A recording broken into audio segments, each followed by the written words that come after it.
There is a particular kind of silence that exists only in the outer reaches of the solar system, not the silence of a quiet room or a sleeping city or a still forest at dawn. This is something else entirely. It is the silence of incomprehensible distance, a silence so vast and so complete that it cannot really be imagined, only approached, only gestured toward with language that always falls a little short. Welcome to Infinite Science. If you are here, you are someone who looks up at the night sky and feels something. Curiosity, perhaps, a quiet sense of wonder, maybe something closer to longing, a feeling that the universe is enormous and strange and full of things that have not yet been understood, and that this is not a cause for anxiety, but for a kind of deep, unhurried joy. This channel exists for that feeling. It exists for the long questions, the ones that do not have clean answers, the ones that astronomers and physicists and planetary scientists carry with them for decades, turning them over and over in their minds, the way a person turns a smooth stone in their hand, not to solve them, but to understand their shape. Today, we are going somewhere most people rarely think about. Not Mars with its rust-colored deserts and its quiet promise of human footprints. Not Jupiter, enormous and storm-racked and unmistakably dramatic. Not Saturn, with its rings that have become the universal shorthand for planet itself. We are going further, much further. We are going to a world that sits nearly 2 billion miles from where you are sitting right now. A world so distant that sunlight, traveling at the speed of light, crossing 186,000 miles every single second, takes nearly 2 hours and 40 minutes just to reach it. A world that has been visited by exactly one spacecraft, briefly, almost 40 years ago, and not once since. A world that rotates on its side, that glows with a pale, ghostly blue-green light, that has a magnetic field unlike anything else in the known solar system, that may be harboring liquid water beneath its clouds, that holds secrets about how planets form, not just here but around stars scattered across the galaxy. A world that somehow, in all the noise and spectacle of the universe, has remained almost entirely overlooked. Its name is Uranus, and the more you look at it, really look, past the jokes and the indifference and the decades of neglect, the more you begin to suspect that this quiet, tilted, frozen, mysterious world might be one of the most important places in the entire solar system. Sit with that for a moment, then let's begin. Ask almost anyone to name the planets of the solar system, and a pattern emerges almost immediately. Mercury, the swift little world closest to the sun, always gets mentioned. Venus, shrouded in clouds and glowing brilliantly in the evening sky, tends to follow. Earth, of course. Mars, with its centuries of mythology and its modern promise of human exploration. Jupiter, the king, enormous and banded and impossible to ignore. Saturn, beloved, ringed, visually iconic in a way that no other planet can quite match. And then something interesting happens. People slow down, they hesitate. The rhythm of recitation stumbles. Some remember Neptune, some skip straight to it, some get the order wrong. And then there is Uranus, mentioned usually with a kind of embarrassed afterthought, sandwiched between Saturn and Neptune in a list that always seems to run out of enthusiasm somewhere around the 7th planet. There is something almost poignant about this. Uranus is a real planet, a full, proper, genuine planet, the 7th from the Sun, the 3rd largest by diameter in our solar system, a world containing enough volume to fit 63 Earths inside it. It has 27 known moons, some of which may harbour liquid water beneath their frozen surfaces.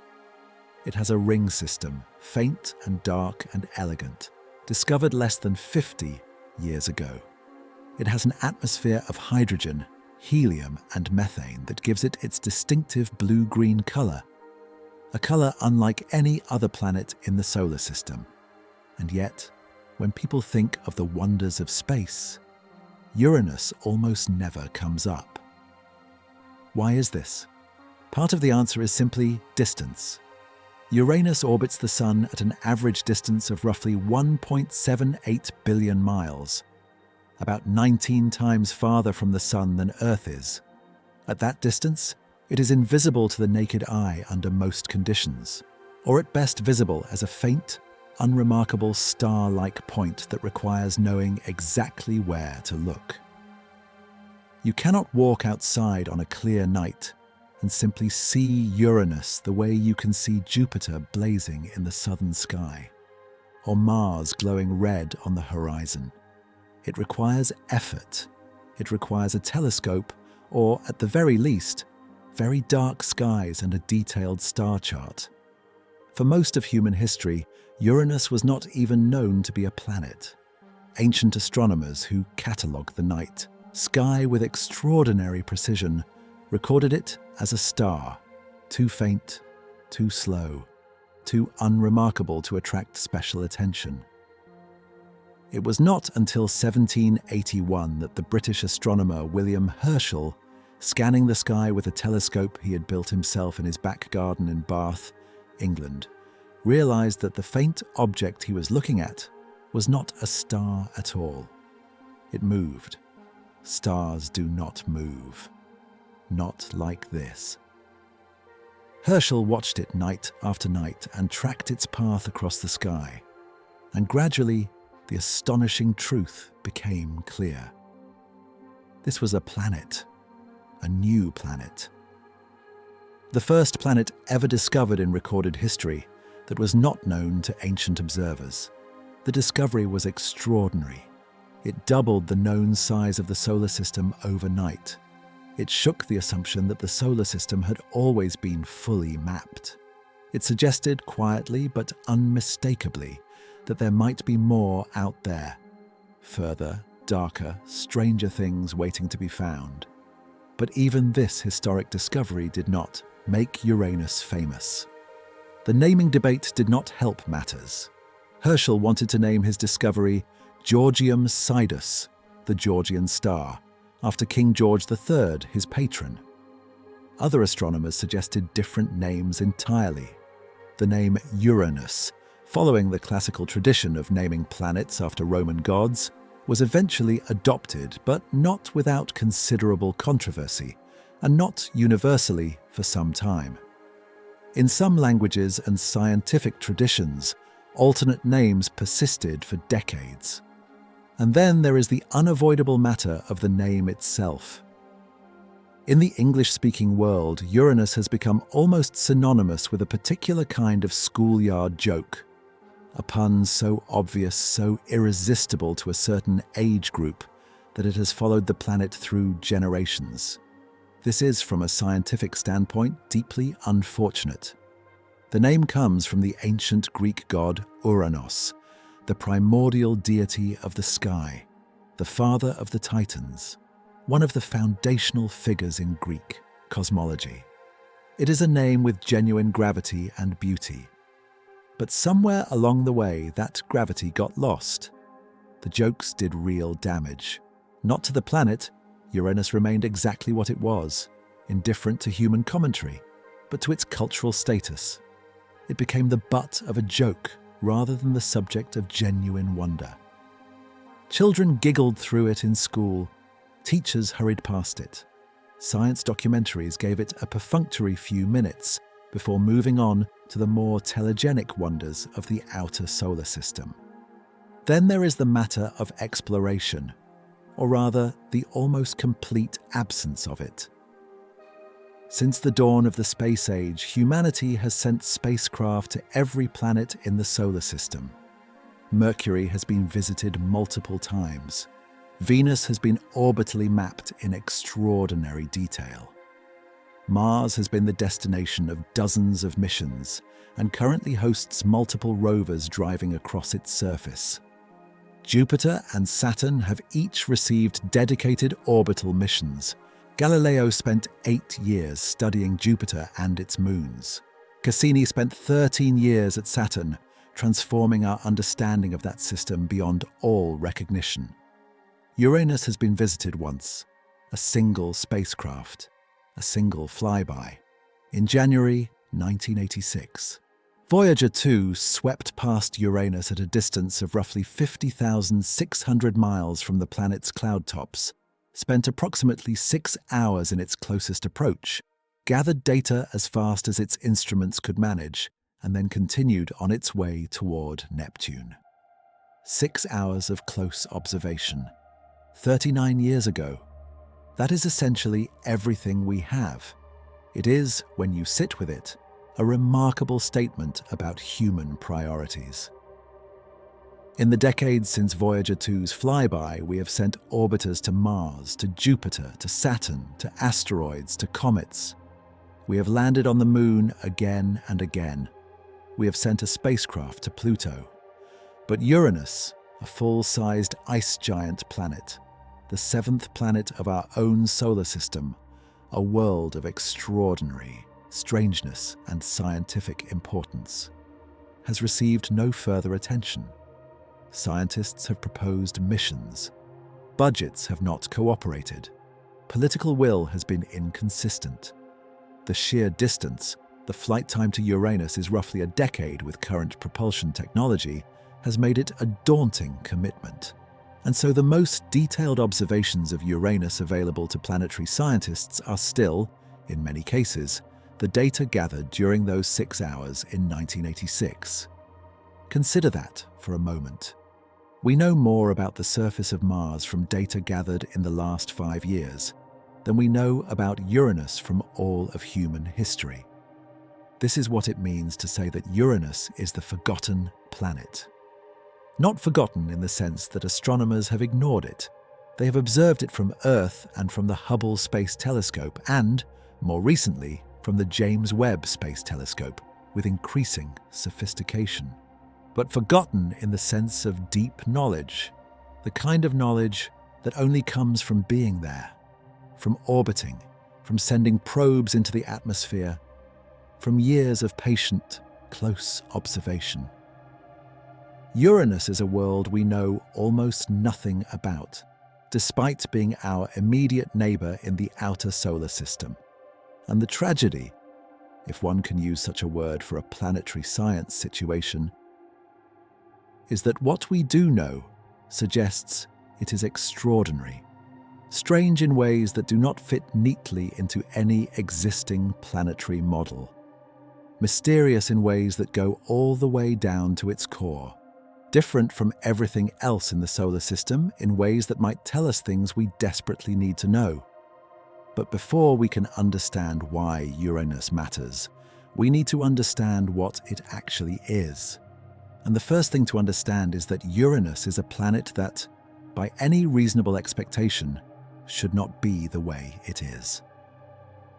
There is a fundamental order to the solar system, a logic, a set of patterns so consistent, so mathematically elegant, that they seem almost inevitable, as though the laws of physics were always going to produce exactly this arrangement of spinning, orbiting, layered worlds.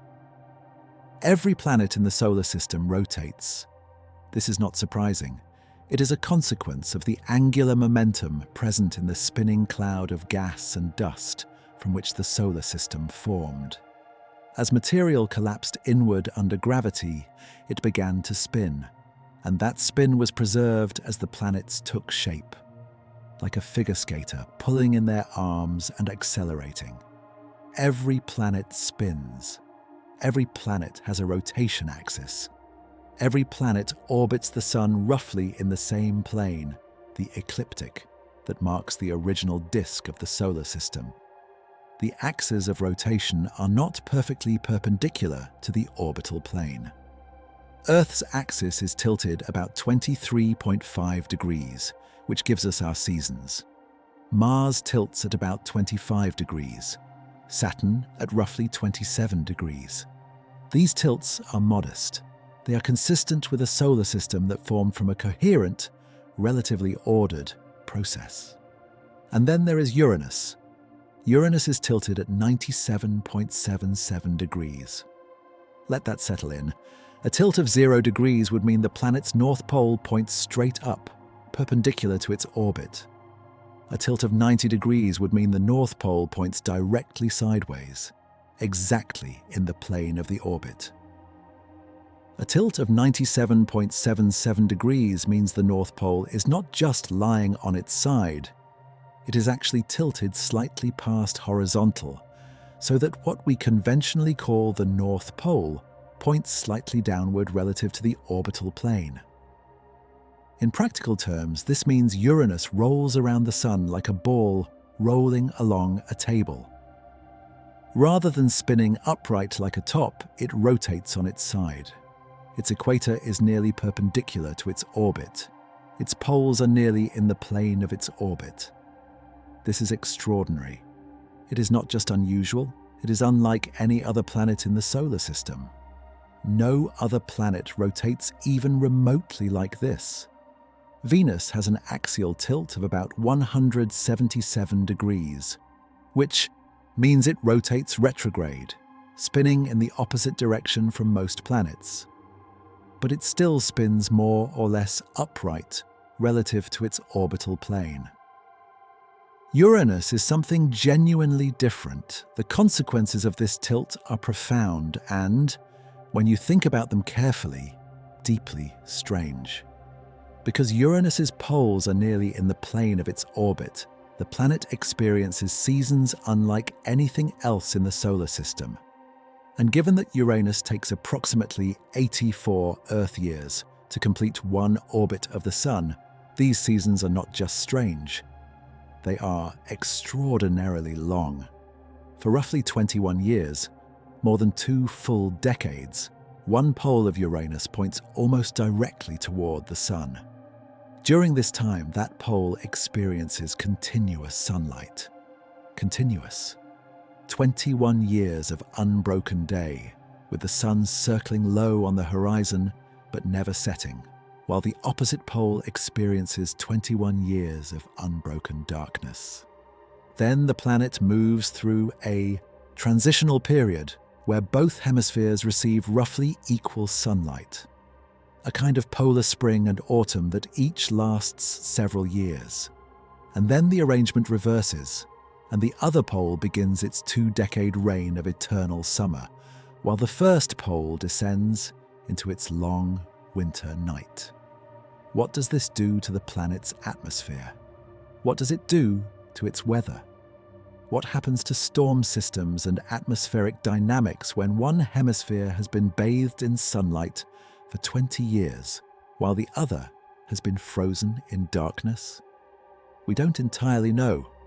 What we do know from Earth-based observations and from Hubble is that Uranus does develop weather. Storms have been observed, particularly around the time of the equinox, the brief transitional period when both poles receive equal sunlight. Bright storm systems have appeared and dissipated. The planet's banded atmospheric structure becomes more pronounced at certain times. But the mechanics of how Uranian seasons actually drive atmospheric behavior remain poorly understood. This is partly a consequence of that single flyby problem. Voyager 2 arrived at Uranus in January 1986, which happened to be very close to the southern hemisphere's summer solstice, the period when the South Pole was pointed almost directly at the Sun. At that moment, the South Pole was experiencing near continuous sunlight, while the North Pole was in near total darkness. Voyager 2 observed a surprisingly featureless, quiet atmosphere, an almost eerily calm planet. Scientists expected more. What they did not appreciate at the time was that they had arrived at one of the most extreme moments in Uranus's 84-year seasonal cycle. The atmosphere had had decades to settle into a relatively stable configuration driven by that relentless polar heating. The equinox, when the atmosphere would be dramatically disturbed by the changing sunlight patterns, was still years away. When the equinox did arrive, in 2007, Earth-based observatories began seeing something different. Storms. Bright, active weather systems that had not been visible before. The atmosphere was waking up. The long seasonal transition was reshuffling the planet's atmospheric energy, driving new dynamics, creating new weather. It was a reminder that Uranus, for all its apparent stillness, is not a static world. It breathes, it changes. It has its own rhythms, but they operate on timescales that are difficult for human observers to follow. An individual human lifetime covers barely more than one Uranian year. To watch Uranus go through a complete seasonal cycle requires observatories that outlast individual scientific careers. The axial tilt is not the only thing about Uranus's rotation that is strange. The planet also rotates relatively quickly for its size.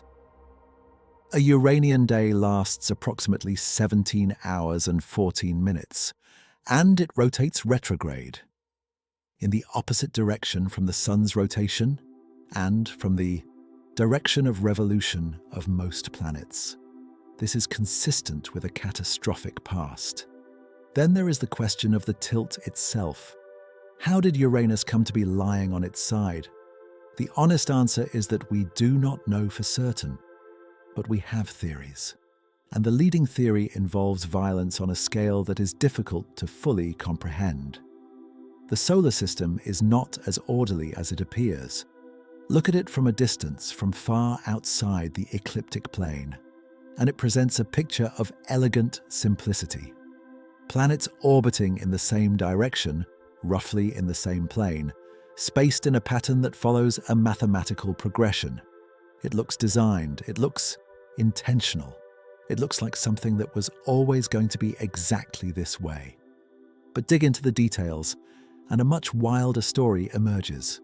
A story of early chaos, of massive objects crashing into one another with titanic force, of planets migrating inward and outward across the solar system as gravitational interactions reshuffled the original arrangement. Of a young solar system that was, for its first several 100 million years, a place of extraordinary violence. We see the evidence of this violence everywhere if we know how to look. The moon, our own moon, is almost certainly the result of a catastrophic collision between early Earth and a Mars-sized body that struck a glancing blow and sent debris spiraling into orbit, which eventually coalesced into the familiar sphere that lights our nights. The late heavy bombardment, a period roughly 4 billion years ago when the inner solar system was struck by a colossal influx of asteroids and comets, left scars that are still visible on the airless surfaces of Mercury and the Moon. Mars's northern hemisphere is thought to be the result of a giant impact. Even Earth may have been substantially reshaped by collisions early in its history. Against this background, the leading explanation for Uranus's extreme axial tilt is not surprising. It is, in fact, the most natural kind of explanation available. Something hit it, something enormous, something on the scale of the Earth or larger. A protoplanet, a massive body of rock and ice that formed early in the solar system's history and then, through some combination of gravitational perturbation and orbital dynamics, found itself on a collision course with the young Uranus. The impact, in the leading theory, was not a direct hit. A direct hit, a head-on collision, would have been even more catastrophic, potentially destroying both bodies entirely or merging them into something unrecognizable. Instead, the current models suggest a glancing blow. A grazing impact, perhaps at a relatively low angle to the ecliptic plane, that delivered an enormous sideways impulse to Uranus. Enough angular momentum to tip the planet over, to knock its rotation axis from something more like Earth's modest tilt to the extraordinary 97.77 degrees we observe today. The energy involved in such an event is beyond easy comprehension. We are talking about a collision between worlds, objects of planetary mass, traveling at velocities of kilometers per second. The impact would have released more energy in a matter of hours than the Sun emits in thousands of years. The surface of Uranus, whatever form it took at that early stage of planetary evolution, would have been fundamentally transformed. Vast amounts of material would have been ejected into space. The planet's interior would have been heated to extraordinary temperatures by the shock. The entire structure of the planet would have been altered. And then, over millions of years, things would have settled down. The ejected material would have partially fallen back, partially formed a debris disk that eventually coalesced into some of Uranus's moons. The atmosphere would have cooled and stabilized. The magnetic field would have reorganized. And Uranus would have found its new equilibrium, rolling on its side forever. This is the standard model. It is supported by computer simulations that can reproduce many of the features we observe in the Uranian system. It is consistent with what we know about the violence of the early solar system. It is, by the standards of planetary science, a reasonable and well-supported hypothesis. But it is not without problems. One of the most significant challenges to the simple, single giant impact model involves the moons of Uranus. The planet has a set of major moons: Miranda, Ariel, Umbriel, Titania, and Oberon, that orbit in the equatorial plane of the planet, which means they orbit nearly perpendicular to the solar system's ecliptic. This is consistent with having formed from a debris disk after a giant impact, or with having been captured into the tilted equatorial plane by gravitational interaction after the impact. But there is a problem. If a single catastrophic impact knocked Uranus onto its side, the energy of that impact should have heated the planet's interior dramatically, and a planet with a hot interior releases that heat over time. It glows in infrared, radiating its internal warmth into space the way a cooling coal radiates heat after a fire dies down. Uranus does not do this. This is, as we will explore in detail, one of the deepest mysteries of the Uranian system. The planet emits almost no internal heat. It is, in some sense, the coldest planetary body in the solar system. And this is deeply difficult to reconcile with a catastrophic heating event in its past. Some scientists have proposed modifications to the single impact model. Perhaps the impactor was not one object, but two. A series of smaller impacts that cumulatively tipped the planet over without delivering a single massive pulse of internal heat. This would explain the tilt without requiring the same degree of interior heating.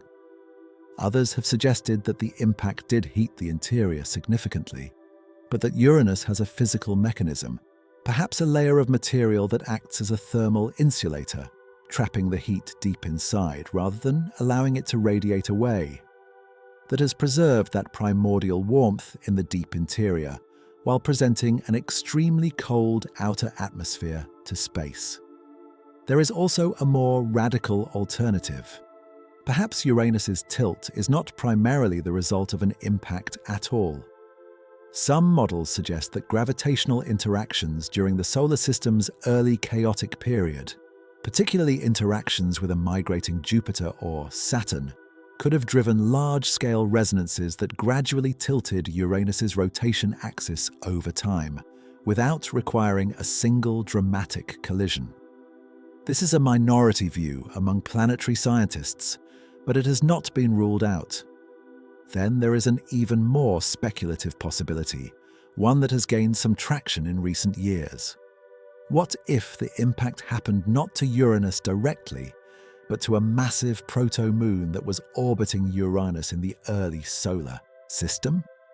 The destruction of such a moon could, under certain conditions, transfer angular momentum to the planet and tilt its rotation axis, potentially without the same degree of interior heating that a direct planetary impact would cause. None of these alternatives has been definitively confirmed. The simple truth is that we do not have enough data about Uranus's interior, its density distribution, its heat flow, its compositional layering, to firmly distinguish between these competing models. This is the situation in Uranian science more broadly. We have enough observations to know that Uranus is strange and important.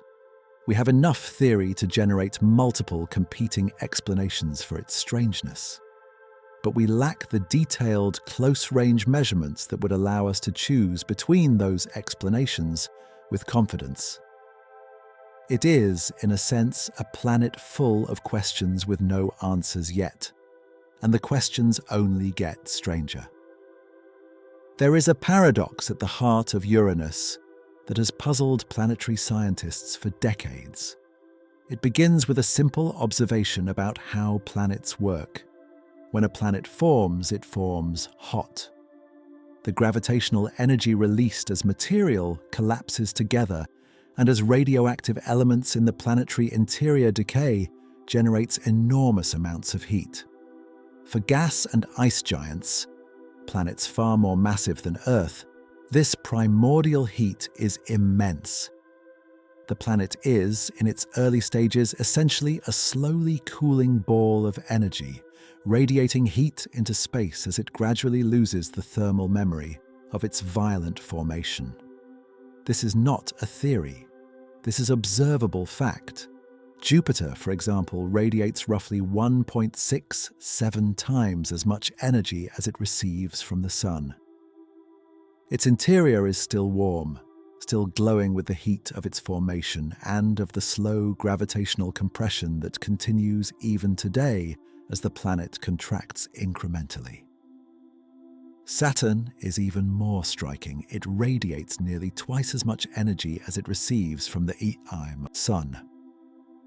Neptune, the other ice giant, radiates about 2.6 times as much energy as it receives from the Sun. These planets are all slowly cooling from their primordial state, and that cooling is visible as infrared radiation that we can measure from Earth. Uranus radiates almost exactly as much energy as it receives from the Sun. That sentence deserves to be read twice.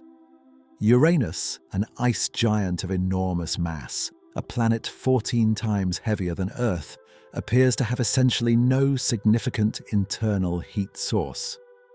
It is, to the limits of our measurement capabilities, in thermal equilibrium with the sunlight it receives. It absorbs solar energy, and it re-emits approximately the same amount of energy. There is no measurable excess, no significant internal warmth flowing outward from the deep interior.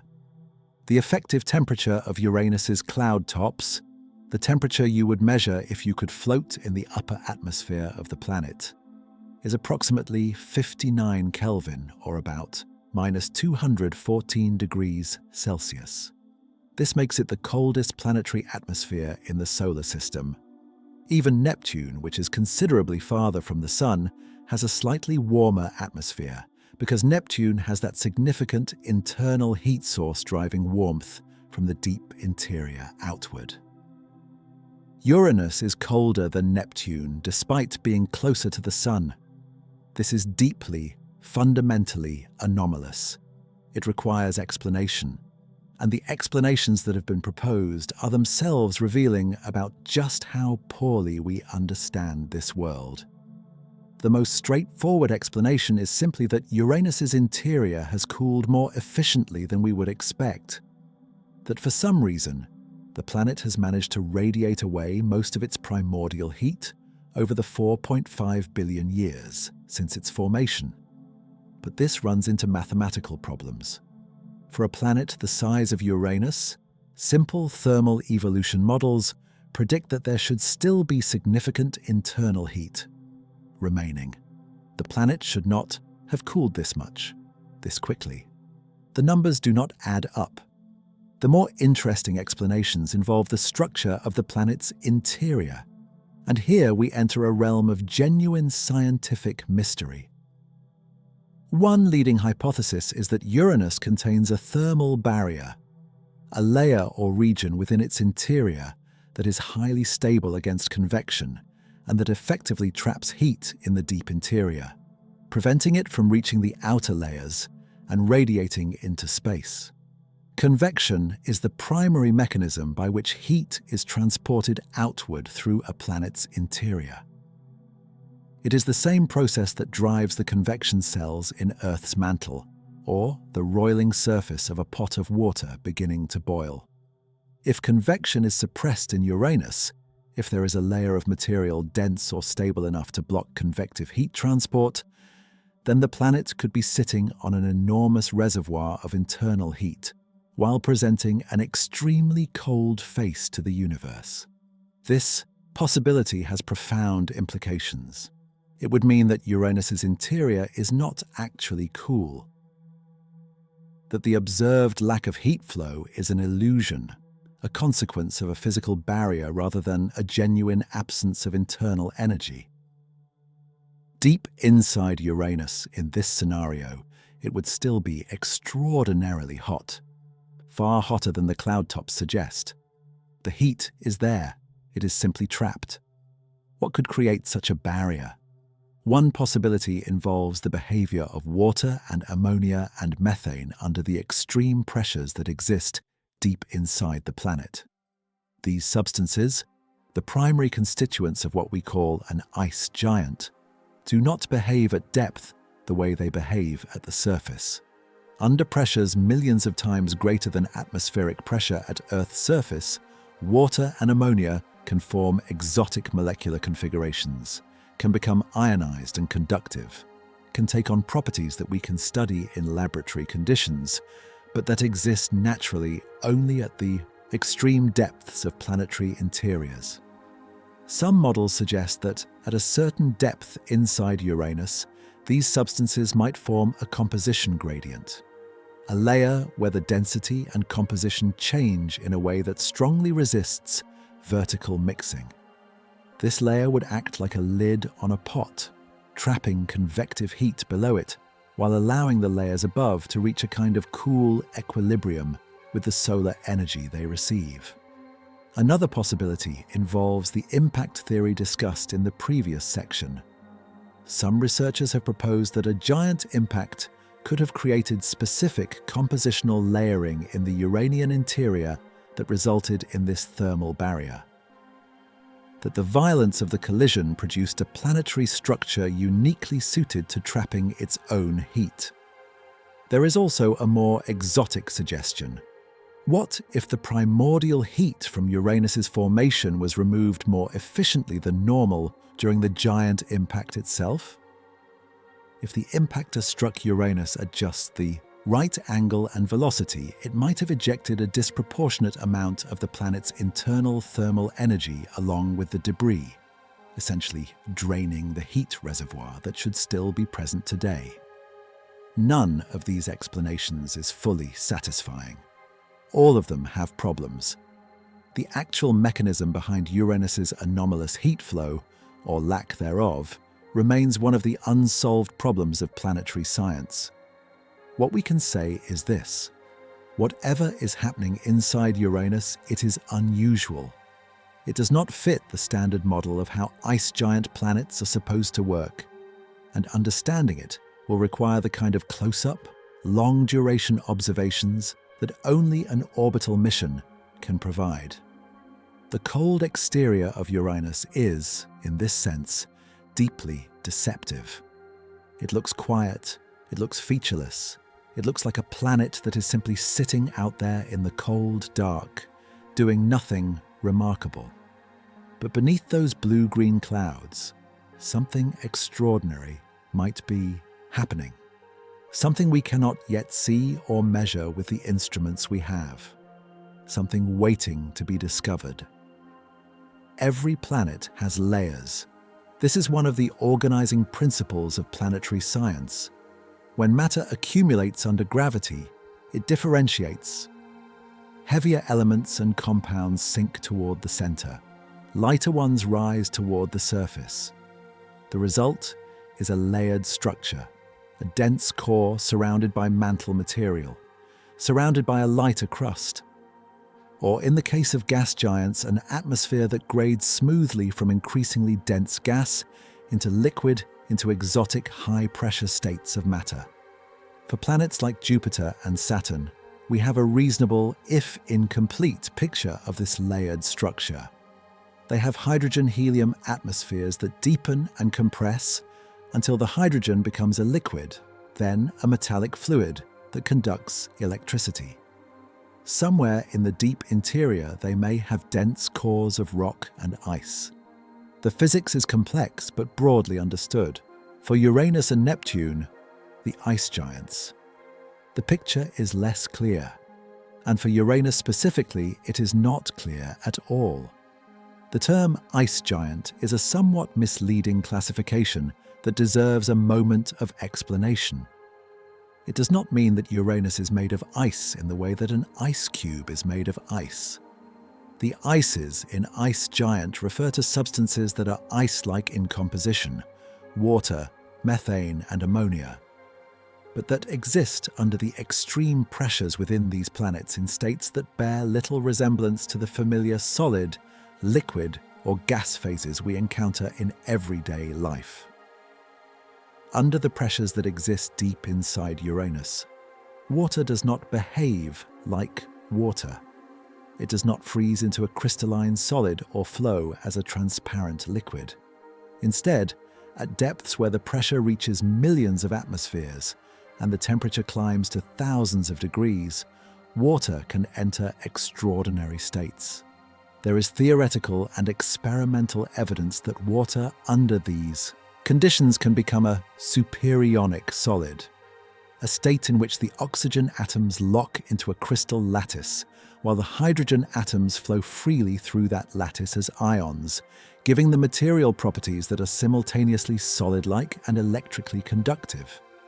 This is sometimes called hot ice, a material that would be completely alien to human experience.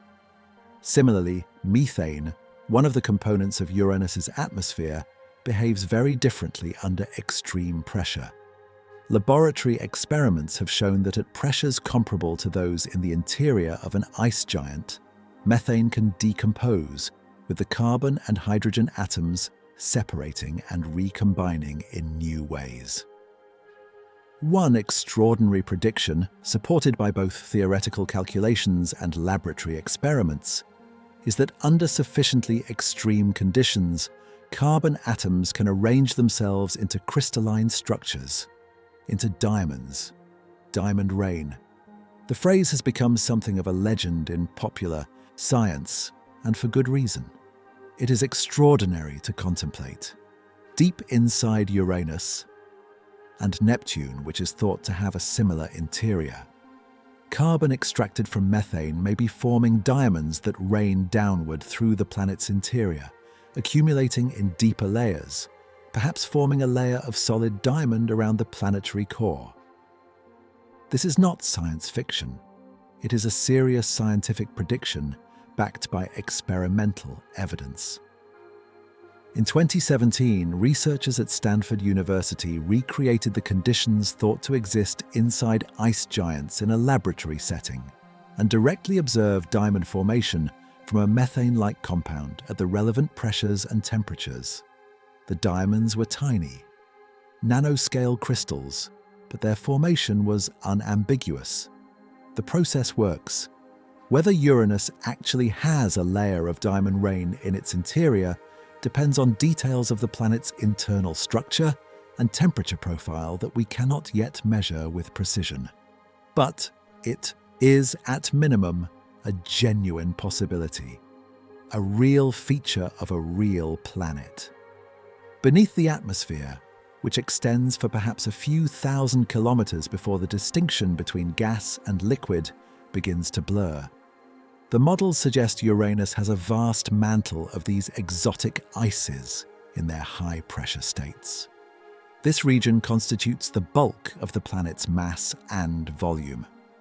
It is an ocean of sorts, but an ocean of pressurized, heated, ionized water and ammonia flowing in ways we can barely imagine, generating electrical currents, interacting with the planet's magnetic field. Below this mantle, at the very center of the planet, there is thought to be a relatively small, rocky core. Perhaps roughly the size of Earth, though this is highly uncertain. Rocky at these pressures means something different from rocky at the surface.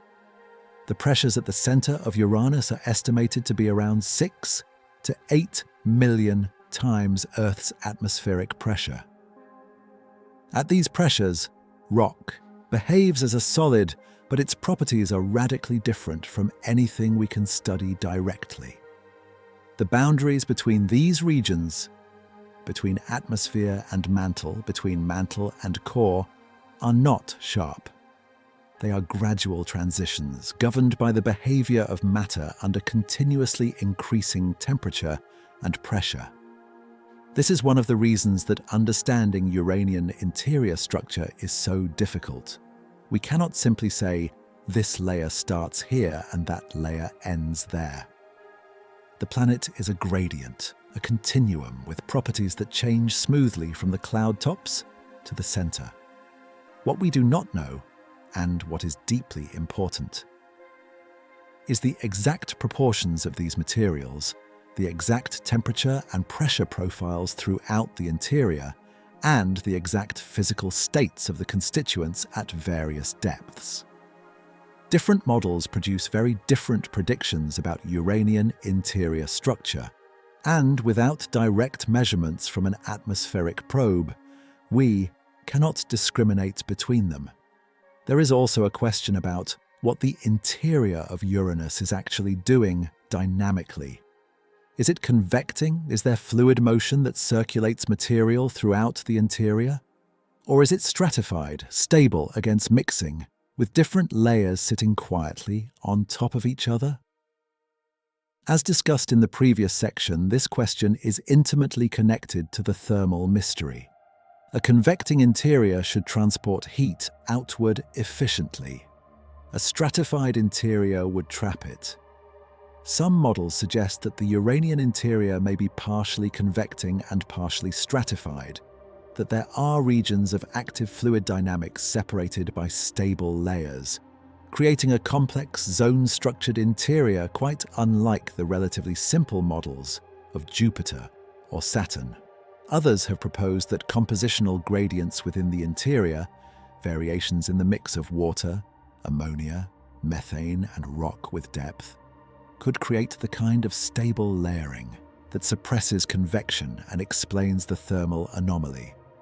There is even speculation about whether Uranus could contain pockets of liquid water in its interior, not at the surface, not accessible, not relevant to any discussion of life in the conventional sense, but present as a thermodynamic layer, a region where the pressure and temperature conditions allow water to exist as a conducting, flowing liquid rather than the exotic superionic state that prevails at greater depths.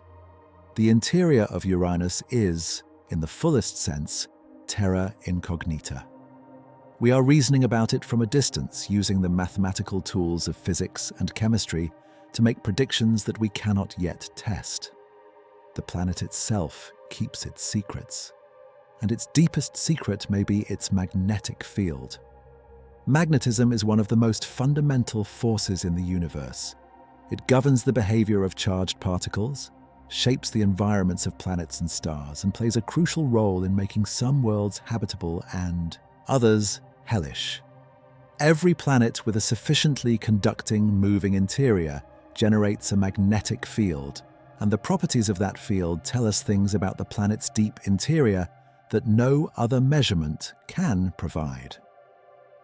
Earth's magnetic field is generated in the outer core, a region of liquid iron and nickel that convects as the planet cools and as the inner solid core slowly grows. The convecting, electrically conducting fluid acts as a dynamo, generating the magnetic field that surrounds our planet and deflects the solar wind, protecting the atmosphere and the surface from the constant bombardment of charged particles streaming from the sun. The geometry of Earth's magnetic field is roughly dipolar. It looks in simplified form like the field of a bar magnet, with a north pole and a south pole roughly aligned with the planet's rotation axis. the alignment is not perfect. Earth's magnetic north pole drifts over time, and the field can weaken and even reverse over geological timescales. But the broad structure is a recognizable dipole, offset from the geographic poles by only about 11 degrees. Jupiter's magnetic field is similar in geometry, though far more powerful. Saturn's magnetic field is extraordinarily well aligned with its rotation axis, perhaps the most symmetrical planetary dipole in the solar system. These are all, in their different ways, the magnetic fields you would expect from planets, with conducting, convecting interiors. Uranus's magnetic field is nothing like this. It is not a dipole, or rather, it is not primarily a dipole.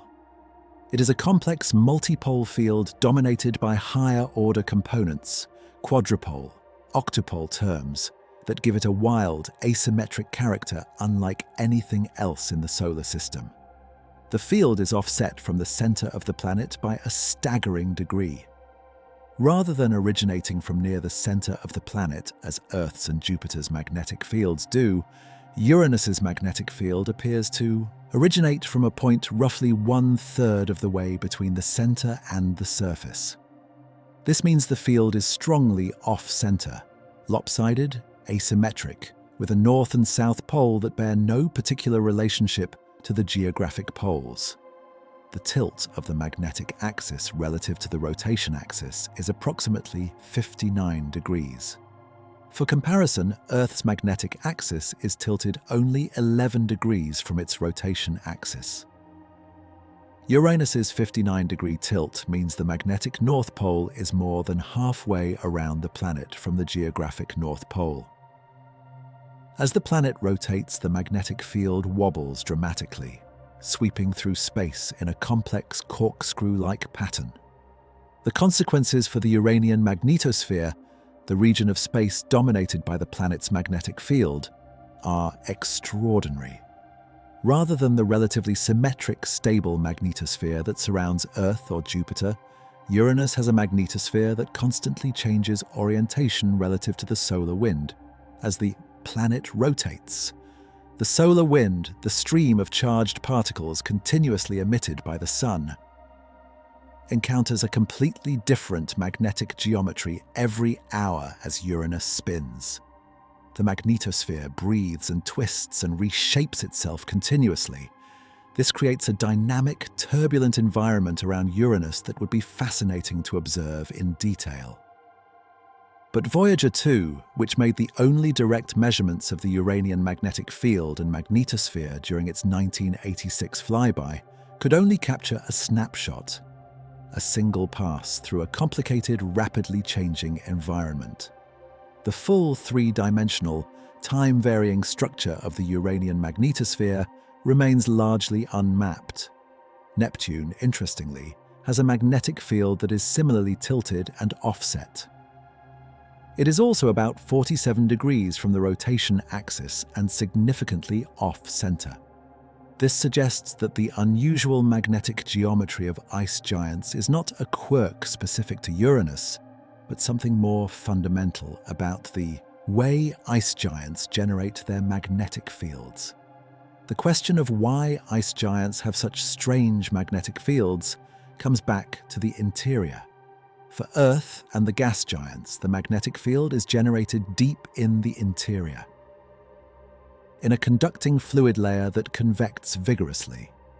The resulting dynamo tends to produce dipolar fields because the geometry of deep, centrally located convection favors large-scale, ordered flow patterns. For ice giants, the situation may be quite different. The ices, the water-ammonia mixture in the planetary mantle, may generate a conducting layer that is relatively shallow rather than deep, located in the outer portion of the mantle rather than near the center. A conducting layer at intermediate depth, rather than deep in the interior, would naturally produce a more complex, multipolar, off-center magnetic field. Because shallow near-surface dynamos tend to generate more complex, less ordered field geometries. This is the thin shell dynamo, model for ice giant magnetic fields, and it provides a coherent, if still incompletely tested, explanation for the observed field geometries of both Uranus and Neptune. The key physics involves the behavior of water and ammonia under pressure.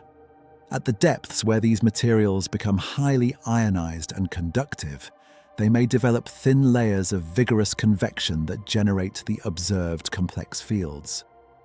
But here is where it gets even stranger, specifically for Uranus. Neptune and Uranus both have these tilted, off-center magnetic fields. Neptune, however, has active internal heat flow that drives vigorous convection in its interior. This convection is presumably what powers the dynamo that generates its magnetic field. Uranus, as we have established, has essentially no detectable internal heat flow. If there is no internal energy to drive convection, what is driving the dynamo? What is generating the magnetic field at all? This is one of the genuine puzzles of planetary science. You cannot, as far as we understand, have a magnetic dynamo without convection. Convection requires energy. Energy requires a heat source. But Uranus appears to have no significant internal heat source. And yet it has a magnetic field, a complex, active, measurable magnetic field. There are several possible resolutions. One is that there is, in fact, internal heat inside Uranus, trapped by that thermal barrier discussed in the previous section, and that this trapped heat is driving convection in the layer where the magnetic field is generated, even though none of that heat is escaping to the observable outer atmosphere.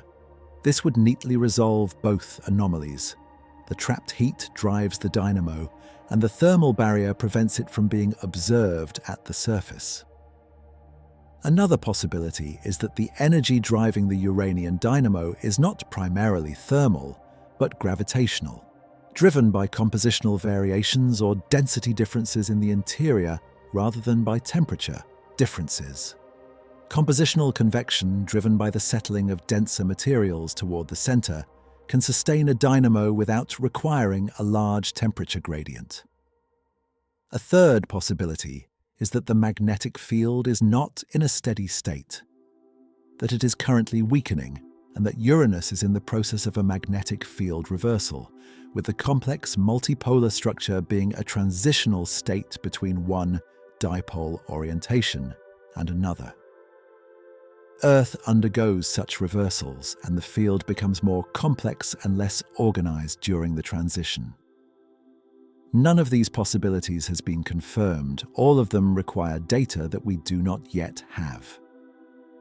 What is clear is that the Uranian magnetic field is one of the most unusual and poorly understood features of the planet.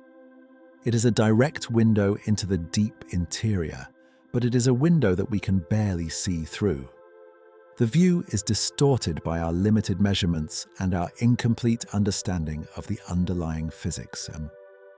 Spacecraft in orbit around Uranus, mapping the magnetic field in 3 dimensions over months and years, watching how it changes with latitude and longitude and time, could fundamentally transform our understanding of ice giant dynamos.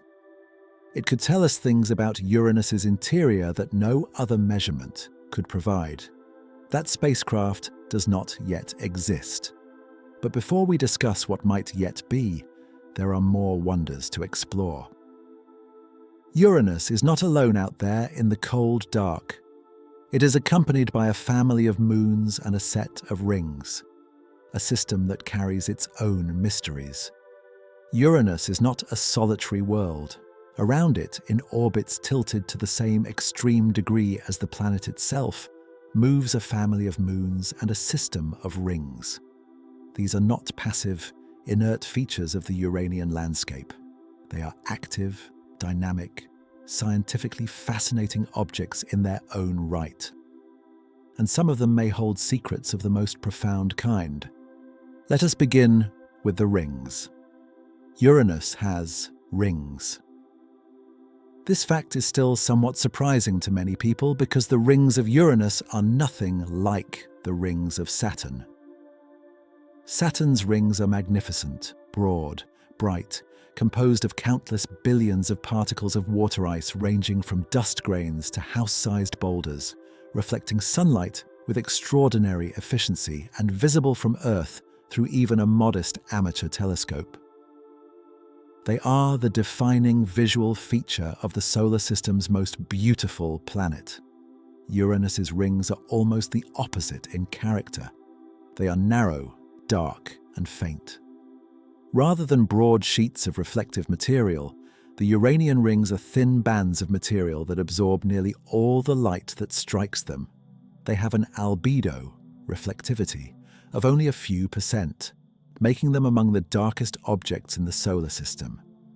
They were not discovered until 1977, when a team of astronomers observing a stellar occultation, the passage of a star behind Uranus as seen from Earth, noticed that the star's light blinked out, and then brightened again several times before and after the planet itself blocked it.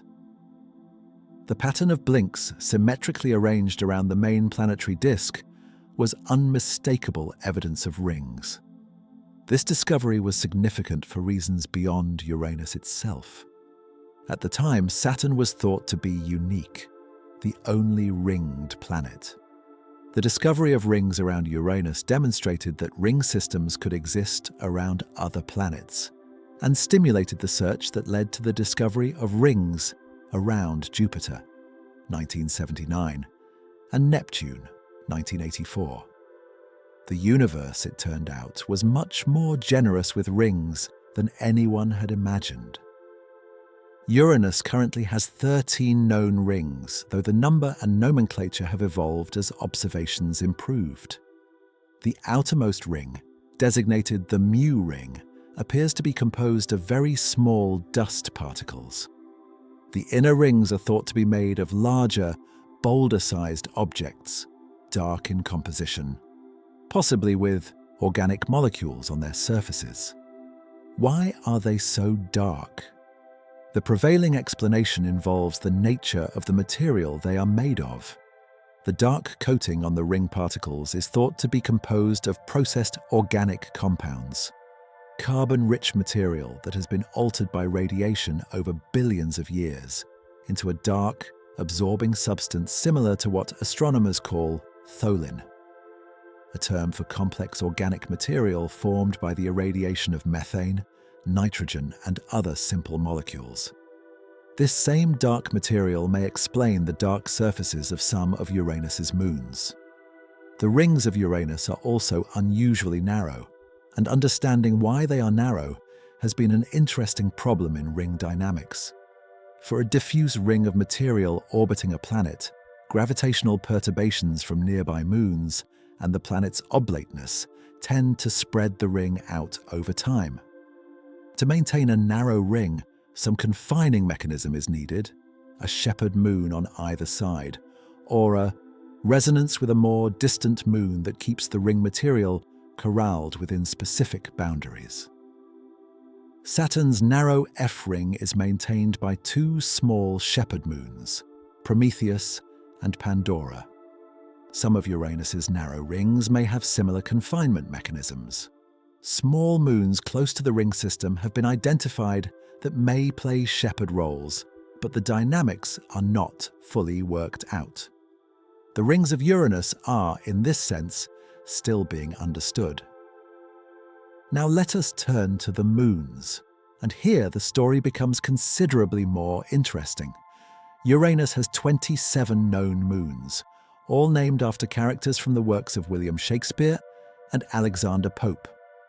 The five largest, Miranda, Ariel, Umbriel, Titania, and Oberon, are the ones we know most about. And what we know is astonishing, given how little time Voyager 2 spent examining them. Oberon and Titania are the two largest Uranian moons, each roughly half the diameter of Earth's moon. Oberon's surface is heavily cratered, suggesting it is geologically old and has been relatively inactive since its early bombardment period. Its craters are large and deep. There are hints of dark material in some crater floors, possibly the same kind of processed organic material found in the rings. Titania, by contrast, shows evidence of past geological activity. It has a system of large fault scarps and rift valleys, suggesting that the Moon's interior once expanded, perhaps as internal ices froze and expanded, cracking the crust. Ariel is the brightest of the Uranian moons, suggesting its surface has been more recently resurfaced, perhaps by cryovolcanism, the eruption of icy slush from the interior onto the surface. Ariel's surface shows the most evidence of geological activity of any Uranian moon. Smooth, resurfaced plains, valleys filled with material that flowed in from somewhere, fault systems that speak of tectonic activity. Umbriel is the darkest of the major moons, and among the most heavily cratered, suggesting it has been largely inactive for most of its history. But there is a mysterious bright ring of material near one of its craters that planetary scientists have not fully explained. A puzzling feature on an otherwise somber world. And then there is Miranda. Miranda is the smallest and closest of the 5 major moons, roughly 470 kilometers across, roughly the distance from one end of a small country to the other. And yet, Miranda may be the most geologically extraordinary moon in the entire solar system. Voyager 2's images of Miranda showed something completely unexpected, a surface of extraordinary, violent complexity. Alongside old, cratered terrain, the quiet regions that have not been significantly altered since the heavy bombardment period, Miranda has regions of dramatically different geology. There are enormous trapezoidal plateaus of folded and faulted terrain called coronae, Verona Rupus, Arden Corona, Elsinore Corona, that look as though chunks of completely different worlds have been assembled together in a geologically incoherent way.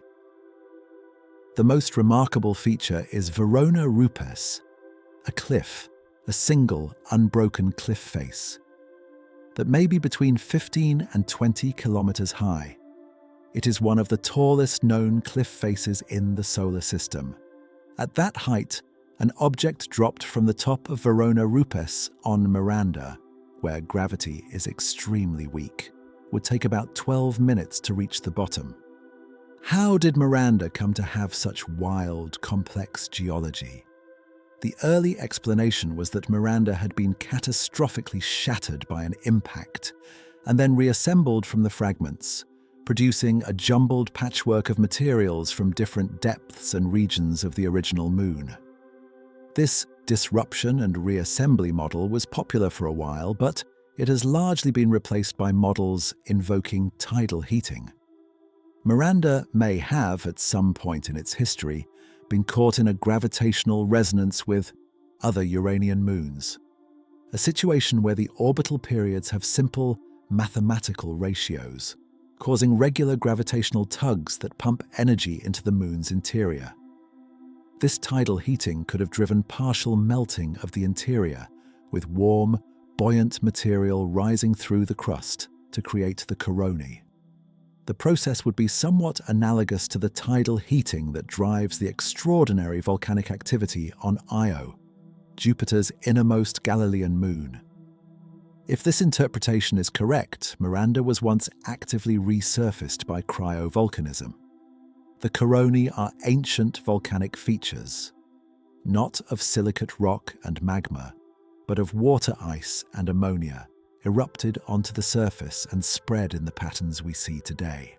And this brings us to what may be the most exciting possibility in the entire Uranian system.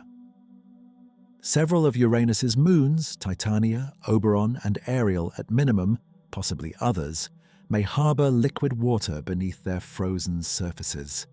This is not a wild speculation. It is a scientifically grounded possibility supported by models of internal heat generation and thermal evolution. The moons are large enough to contain internal heat from radioactive decay of elements in their rocky components. Some may have experienced periods of tidal heating, and the presence of ammonia, which lowers the melting point of water significantly, the same way salt lowers the freezing point of water on winter roads, could make it possible for liquid water-ammonia mixtures to persist in the deep interiors of these moons at temperatures far below 0 degrees Celsius. The prospect of subsurface liquid water in the moons of Uranus is, in the context of the broader search for potentially habitable environments in the solar system, significant. We already know that Enceladus, Saturn's small moon, has a subsurface ocean from which material is actively venting into space. Europa, Jupiter's moon, almost certainly has a deep liquid ocean beneath its ice shell. Ganymede and Callisto may as well. If Uranus's moons add to this list, it would reinforce the emerging picture of subsurface oceans as a common feature of icy moons throughout the outer solar system, and potentially throughout the galaxy. None of this has been confirmed for the Uranian moons. To confirm it would require either geophysical measurements of how the moon's gravity field and magnetic environment respond to tidal forcing, which can reveal the presence of a conducting liquid layer, or direct surface observations that reveal active venting or recent resurfacing driven by internal liquid. Voyager 2 did not have the instruments or the time to make these measurements. Hubble and Webb can observe the moons from Earth orbit, but not with the precision needed to detect subtle signs of subsurface oceans. The moons of Uranus are sitting out there 20 astronomical units from the Sun, quietly keeping their secrets.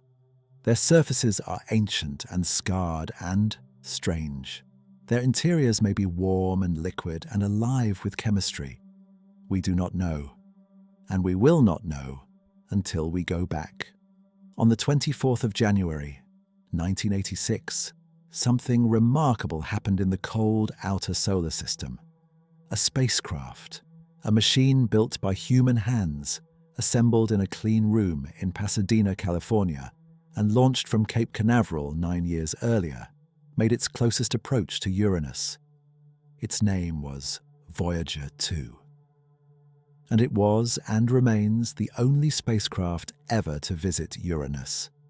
The Voyager program was one of the greatest achievements of the space age. Conceived in the late 1960s during a brief alignment of the outer planets that would not recur for another 176 years. The program was designed to take advantage of a rare opportunity, a configuration in which a single spacecraft could use the gravitational slingshot effect to visit Jupiter, Saturn, Uranus, and Neptune in sequence, gaining velocity from each planet's gravity to reach the next, without requiring a massive propulsion system. The alignment would not happen again until the 2015 S. If it was going to be used, it had to be used then. 2 spacecraft were launched in 1977, Voyager 1 and Voyager 2. Voyager 1 was sent on a faster trajectory that would take it close to Saturn's moon Titan, forgoing the later planets. Voyager 2 was sent on the longer path, the Grand Tour. Voyager 2 flew by Jupiter in 1979, sending back the first detailed images of that planet's swirling cloud systems and its volcanic moon, Io. It flew by Saturn in 1981, imaging the ring system in detail never before achieved. And then, on a trajectory adjusted by Saturn's gravity, it began the long fall toward Uranus. It took 4.5 years. 4.5 years of flying through the cold, empty outer solar system, farther from the Sun than any human-made object had traveled before, with no opportunity for course correction that could not be made with the small thrusters on board. The spacecraft had to arrive at Uranus within a window of minutes, threading a precise path through space calculated years in advance to make the observations its controllers had planned. It did. On January 24, 1986, Voyager 2 made its closest approach to Uranus at a distance of approximately 81,500 kilometers, from the planet's cloud tops. The spacecraft spent roughly 6 hours in its period of closest observation, racing past at nearly 45,000 miles per hour. In those 6 hours, Voyager 2 transformed our understanding of Uranus and simultaneously revealed how much we did not know. The spacecraft detected 10 previously unknown small moons, bringing the total known at that time to 15. It discovered 2 previously unknown rings, adding to the 9 that had been found from Earth in 1977. It made the first measurements of the planet's magnetic field, revealing its extraordinary complexity and tilt. It measured atmospheric temperatures and wind speeds. It observed the upper cloud structure of the Iod planet in detail. It imaged the 5 major moons at resolutions that, while limited by the flyby geometry, revealed their geological complexity for the first time. Miranda, in particular, stunned the scientists. The images showing its extraordinary coronae and the vertiginous heights of Verona Rupes were completely unexpected. Nobody had predicted that so small a moon would have such complex geology. The data from Miranda alone generated scientific papers and debates that continue today. But the flyby also had profound limitations. 6 hours at closest approach is very little time. A spacecraft flying past a planet at 45,000 miles per hour is not like a spacecraft in orbit, which can observe the same features repeatedly, follow weather systems over days and weeks, map the magnetic field from multiple angles. Voyager 2 got one pass, one look, one collection of snapshots from one perspective, at one moment in the planet's history. The geometry of the flyby was also unfortunate in some respects. Because Uranus was near its southern hemisphere's summer solstice in January 1986, the South Pole was pointed almost directly toward the Sun, and, from Voyager 2's approach trajectory, toward the spacecraft as well. This meant that Voyager 2 flew in over the sunlit South Pole and looked down at a planet that was, in seasonal terms, at its most unusual configuration. The North Pole was in darkness. Most of the northern hemisphere was unobservable. The atmospheric dynamics were in a specific seasonal state that is not representative of the planet most of the time. There was also a specific engineering challenge that reduced the amount of data Voyager 2 could transmit from Uranus. At Uranus's distance, roughly 1.8 billion miles from Earth, radio signals take nearly 2.5 hours to travel one way.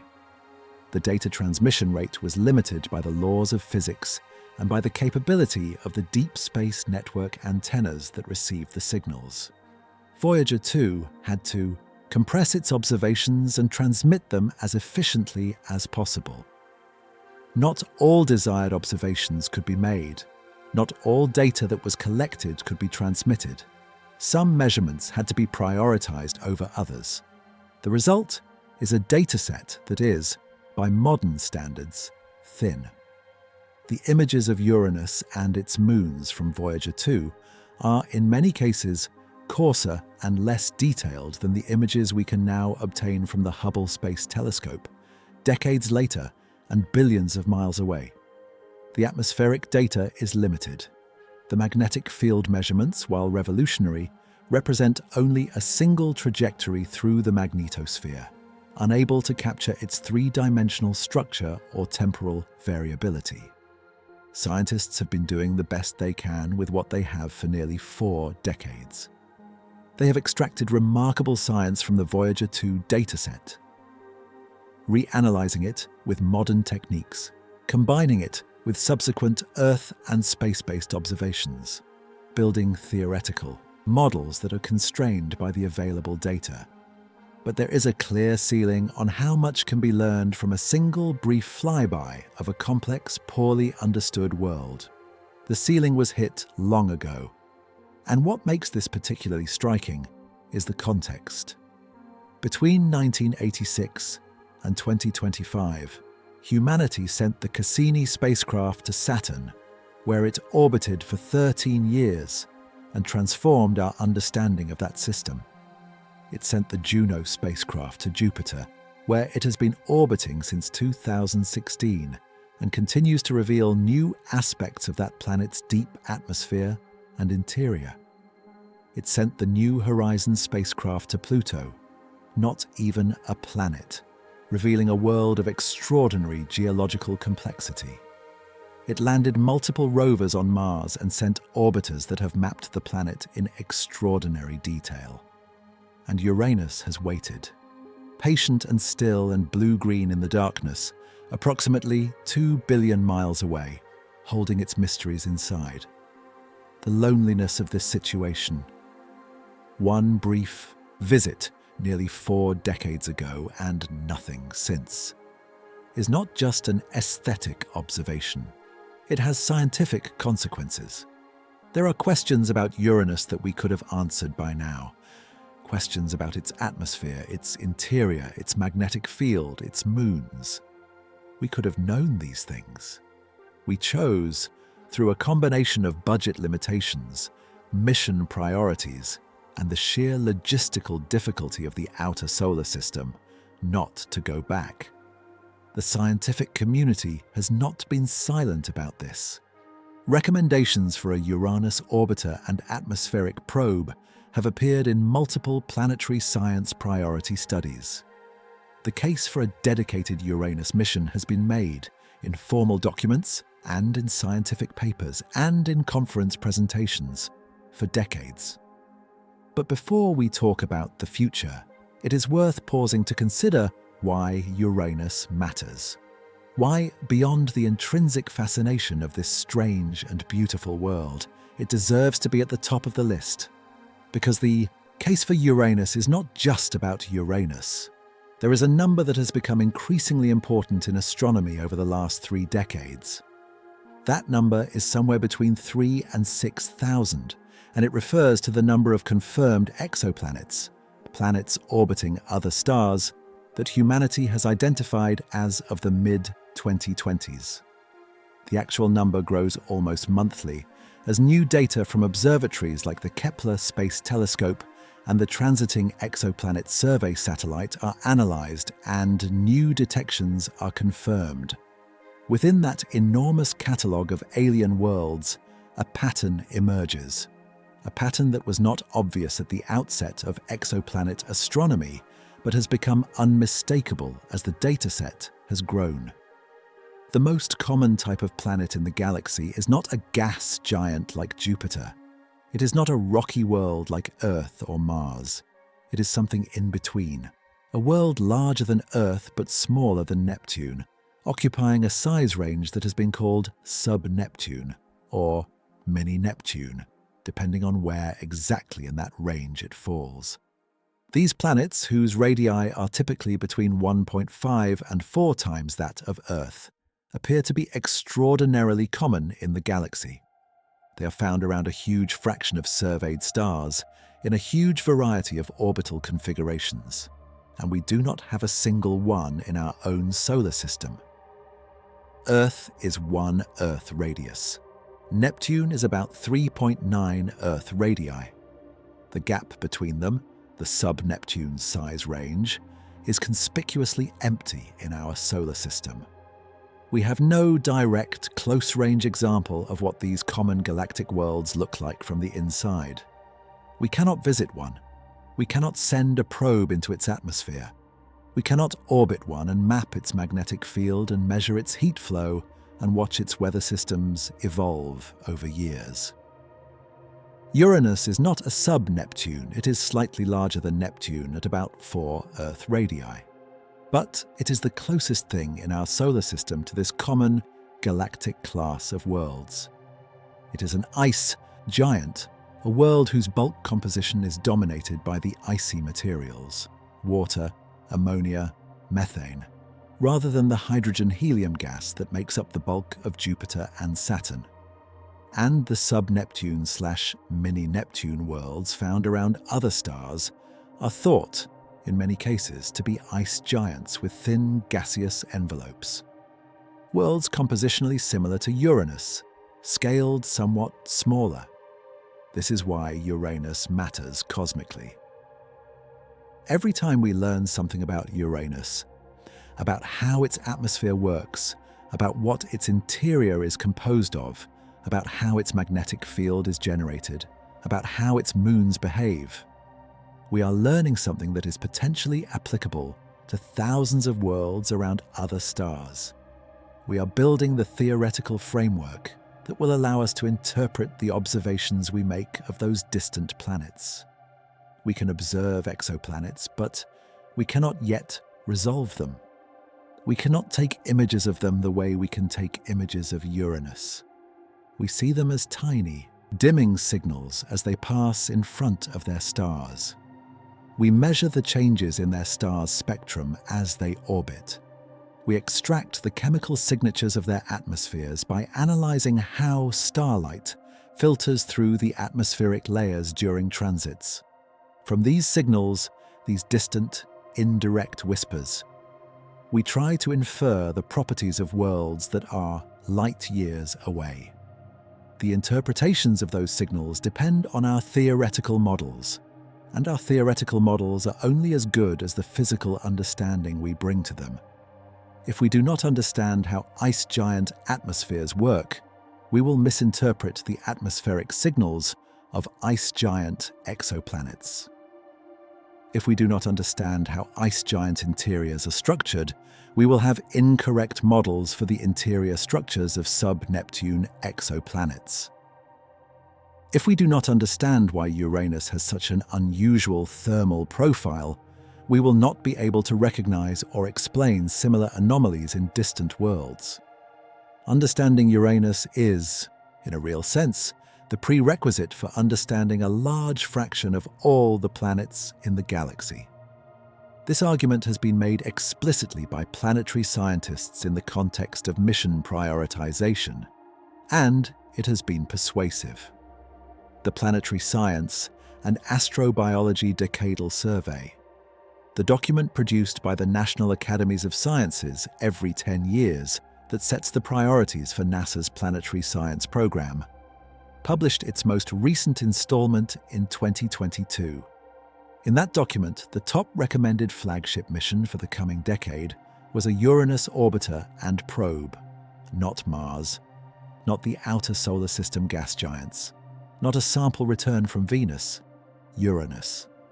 The reasoning was precisely what we have been discussing.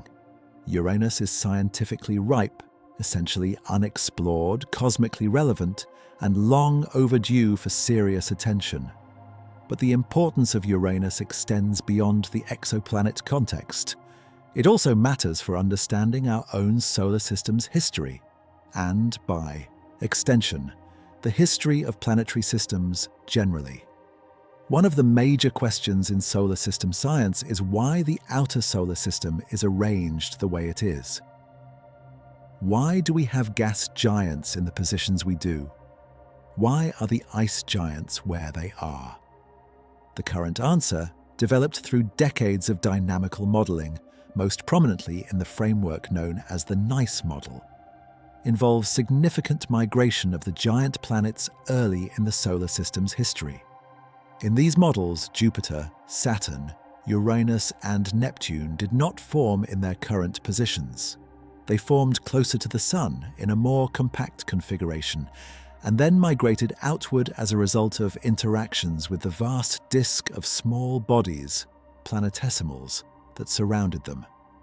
In some versions of these models, Uranus and Neptune may have actually exchanged positions. There may have been a period when what is now Uranus was on a more distant orbit and what is now Neptune was closer in, before dynamical instability reshuffled them. The current positions and configurations of these planets are the outcome of a complex, chaotic, dynamical history that we are only beginning to reconstruct. Understanding Uranus's internal structure and bulk composition provides crucial constraints for these models. The ratio of rocky to icy to gaseous material in Uranus tells us where it formed in the solar disk. Different regions had different compositions, and the material that went into forming a planet carries information about where it accreted. If we knew the precise composition of Uranus, we would be better able to constrain its formation location, and thus the dynamical history that placed it where it is today. We do not know this composition precisely. We infer it from density measurements and from spectroscopic observations of the atmosphere, but these are indirect and uncertain. A dedicated mission with an atmospheric probe, something that could actually fly through the Uranian atmosphere and directly sample its composition, would dramatically tighten these constraints. There is also the question of planetary formation itself. How do ice giants form? The standard model for giant planet formation, called core accretion, involves a rocky icy core growing first, and then, once the core is massive enough, accreting a large envelope of gas from the surrounding nebula. Gas giants form when this gas accretion is very efficient. Ice giants form when the core accretes relatively little gas. But why does one planet accrete more gas than another? The answer depends on the timing of formation, the local conditions in the protoplanetary disk, the rate of solid accretion, and other factors that are still actively debated. Uranus, as the less gaseous of the two ice giants, provides one data point in understanding where, in the range of possible outcomes, the core accretion process can land. Its precise gas fraction, how much of its mass is hydrogen and helium versus the heavier ices, is directly relevant to this question. And then there is the question that, for most people, is the most viscerally exciting one: the possibility of life. This needs to be stated carefully. There is no strong evidence for life in the Uranian system. The planet itself is not considered a plausible candidate for life as we understand it. Its temperatures are too extreme, its chemistry too complex, its environment too poorly suited to the biochemistry we know. But the moons are another matter entirely. As discussed in the previous section, several of Uranus's major moons may harbor subsurface liquid water ammonia oceans. And in the context of the search for life beyond Earth, any liquid water environment is worth taking seriously. Life on Earth exists in environments that would have seemed impossibly hostile by the standards of surface biology. In the crushing darkness of the deep ocean, in the boiling water of hydrothermal vents, in the frozen ground of permafrost, in acidic hot springs. The envelope of habitability is wider than intuition suggests. Whether the putative subsurface oceans of Uranus's moons could support any form of life is an open question. The ammonia content of the liquid would make it hostile to Earth-like biochemistry. Ammonia is not benign to proteins and DNA in the concentrations that might be present in these oceans. But life is not required to use Earth-like biochemistry. Life might use quite different molecular architectures. This is speculation, but it is scientifically grounded speculation. The point is not that we should expect to find life in the Uranian system. The point is that we have not looked. We have not even confirmed whether the subsurface oceans exist. We are speculating about life on the basis of even more fundamental speculations about the planetary structure itself. Before we can ask whether these moons could support life, we need to know if they have liquid water. Before we can know if they have liquid water, we need to know their internal structure. Before we can know their internal structure, we need to send a spacecraft that can make the necessary measurements. The chain of scientific inquiry leads, every time, back to the same conclusion. We need to go to Uranus.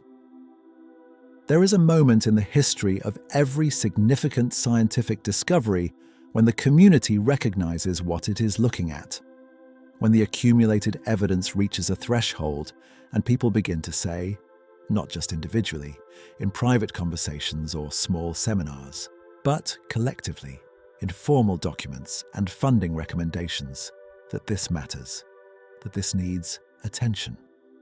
For Uranus, that moment may have arrived. The 2022 Planetary Science and Astrobiology Decadal Survey, the most comprehensive and authoritative statement of priorities in planetary science in the United States, ranked a Uranus orbiter and probe mission as the highest priority flagship mission for the coming decade. This was not a marginal decision. The Decadal Survey is prepared by a large committee of leading scientists, considering all proposed missions and their scientific merits, costs, and feasibility. It is a consensus document, and the consensus said Uranus is the priority. This represents a fundamental shift in the trajectory of outer solar system exploration. For years, Uranus appeared in mission planning documents as something to be addressed eventually. After the more pressing priorities of Mars exploration, Europa investigation, and the gas giants were addressed. The new Decadal Survey changed that calculus explicitly. The proposed mission, called the Uranus Orbiter and Probe, UOP, in the survey documents, would involve a spacecraft roughly analogous to Cassini in its capabilities, a full orbital mission, spending multiple years in the Uranian system, mapping the planet and its moons in unprecedented detail. It would carry an atmospheric probe, a descent vehicle that would separate from the main spacecraft and fly into Uranus's atmosphere, directly sampling its composition as it descended before being destroyed by the increasing pressure and temperature. The science objectives of such a mission would be transformative. Direct measurements of the atmosphere's composition, the abundances of hydrogen, helium, methane, ammonia, water, noble gases, and isotopic ratios would constrain models of Uranus's formation and the conditions in the early solar disk. Measurements of the internal structure through gravity science, carefully tracking how the spacecraft's orbit deviates from a pure Keplerian trajectory as a result of the planet's gravity field, would map the distribution of mass within the planet and constrain interior models. Extended magnetic field measurements from orbit would characterize the dynamo in 3 dimensions and, over time, revealing its structure and dynamics in ways that the single Voyager 2 flyby could not. The moons would be observed in detail that dwarfs anything available from Voyager 2. Spacecraft cameras today are vastly more capable than those carried by the Voyager probes. Instruments for measuring the gravity fields of moons, which can reveal the presence of internal liquid layers through their tidal response, did not exist in the Voyager era. A modern orbital mission could determine definitively whether Titania, Oberon, and Ariel have subsurface oceans. It could map Miranda's corona in enough detail to understand their formation history. It could characterize the rings with precision that would explain their dynamics and origins. The mission has been studied in preliminary form. Cost estimates have been developed. Launch windows have been calculated. These windows are important. The geometry of the solar system constrains when a spacecraft can reach Uranus on a reasonably efficient trajectory. A launch in the late 2020s or early 2030s would allow for a gravity assist from Jupiter, substantially reducing the travel time and fuel requirements. Miss that window, and the next good opportunity comes years later, extending the wait for data even further. As of the time of this writing, the mission is in the concept study phase. The funding needed to move it forward, to begin the detailed engineering work and mission design that precedes construction, has not yet been fully committed. The path from highest priority recommended mission to launched spacecraft is long, expensive, and uncertain. Political will, budget cycles, competing priorities, and the sheer complexity of building a spacecraft that must work reliably for 15 or 20 years, from launch to end of mission, all create hurdles. But there is genuine optimism among planetary scientists. The Decadal Survey recommendation carries weight. NASA has historically implemented the top priority recommendations of decadal surveys. The scientific community is engaged and motivated. There is a growing recognition that the ice giants are not just scientifically important, but cosmically essential. That understanding them is understanding one of the most common types of planet in the galaxy. There are also complementary efforts that will improve our knowledge of Uranus even before an orbital mission arrives. The James Webb Space Telescope, the most powerful space telescope ever constructed, operating from a gravitationally stable point 1.5 million kilometers from Earth, is already making new observations of Uranus. Early JWST observations of the planet released in 2023 showed the planet's ring system in extraordinary clarity, visible in infrared wavelengths that are inaccessible from ground-based observatories. Follow-up observations are planned that will probe the chemical composition of the atmosphere in ways that were not previously possible. JWST cannot replace an orbital mission. It cannot measure the magnetic field. It cannot sample the atmosphere. It cannot fly close to the moons and map their surfaces in detail. But it can provide new compositional constraints on the atmosphere, new observations of the rings and their dynamics, new data on the large-scale atmospheric circulation. It is advancing the science, filling in gaps, and, crucially, providing additional scientific motivation for the orbital mission. There is also increasing interest in Uranus from the international scientific community. The European Space Agency has been developing mission concepts for ice giant exploration. China's growing space program has shown interest in the outer solar system. Japan has been part of discussions about possible collaborative missions. Uranus exploration need not be an exclusively American endeavor. The convergence of a strong scientific consensus, a clear decadal survey recommendation, emerging JWST results, and growing international interest suggests that the era of Uranus neglect may be approaching its end. The question is not if we will return to Uranus, but when, and what we will find when we get there. And the honest, exciting, humbling truth is that we do not know what we will find. We have, as we have discussed throughout this documentary, a collection of mysteries. We have an anomalous thermal profile that defies expectation. We have a bizarre magnetic field that does not fit standard dynamo theory. We have a catastrophic past that may have altered the planet fundamentally, but whose effects are difficult to separate from other processes. We have moons whose interiors are unknown. We have an atmosphere whose composition below the visible cloud layer is essentially unmeasured. Every one of those mysteries is a door. Behind each door is the possibility not just of an answer, but of something unexpected, something that reveals the limitations of our current understanding and opens new questions we have not yet thought to ask. History teaches us that this is how science actually works.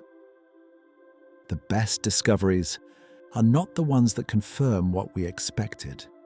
They are the ones that overturn it, the ones that arrive as anomalies, things that don't fit the existing models, that force us to revise our understanding, that reshape the questions we ask.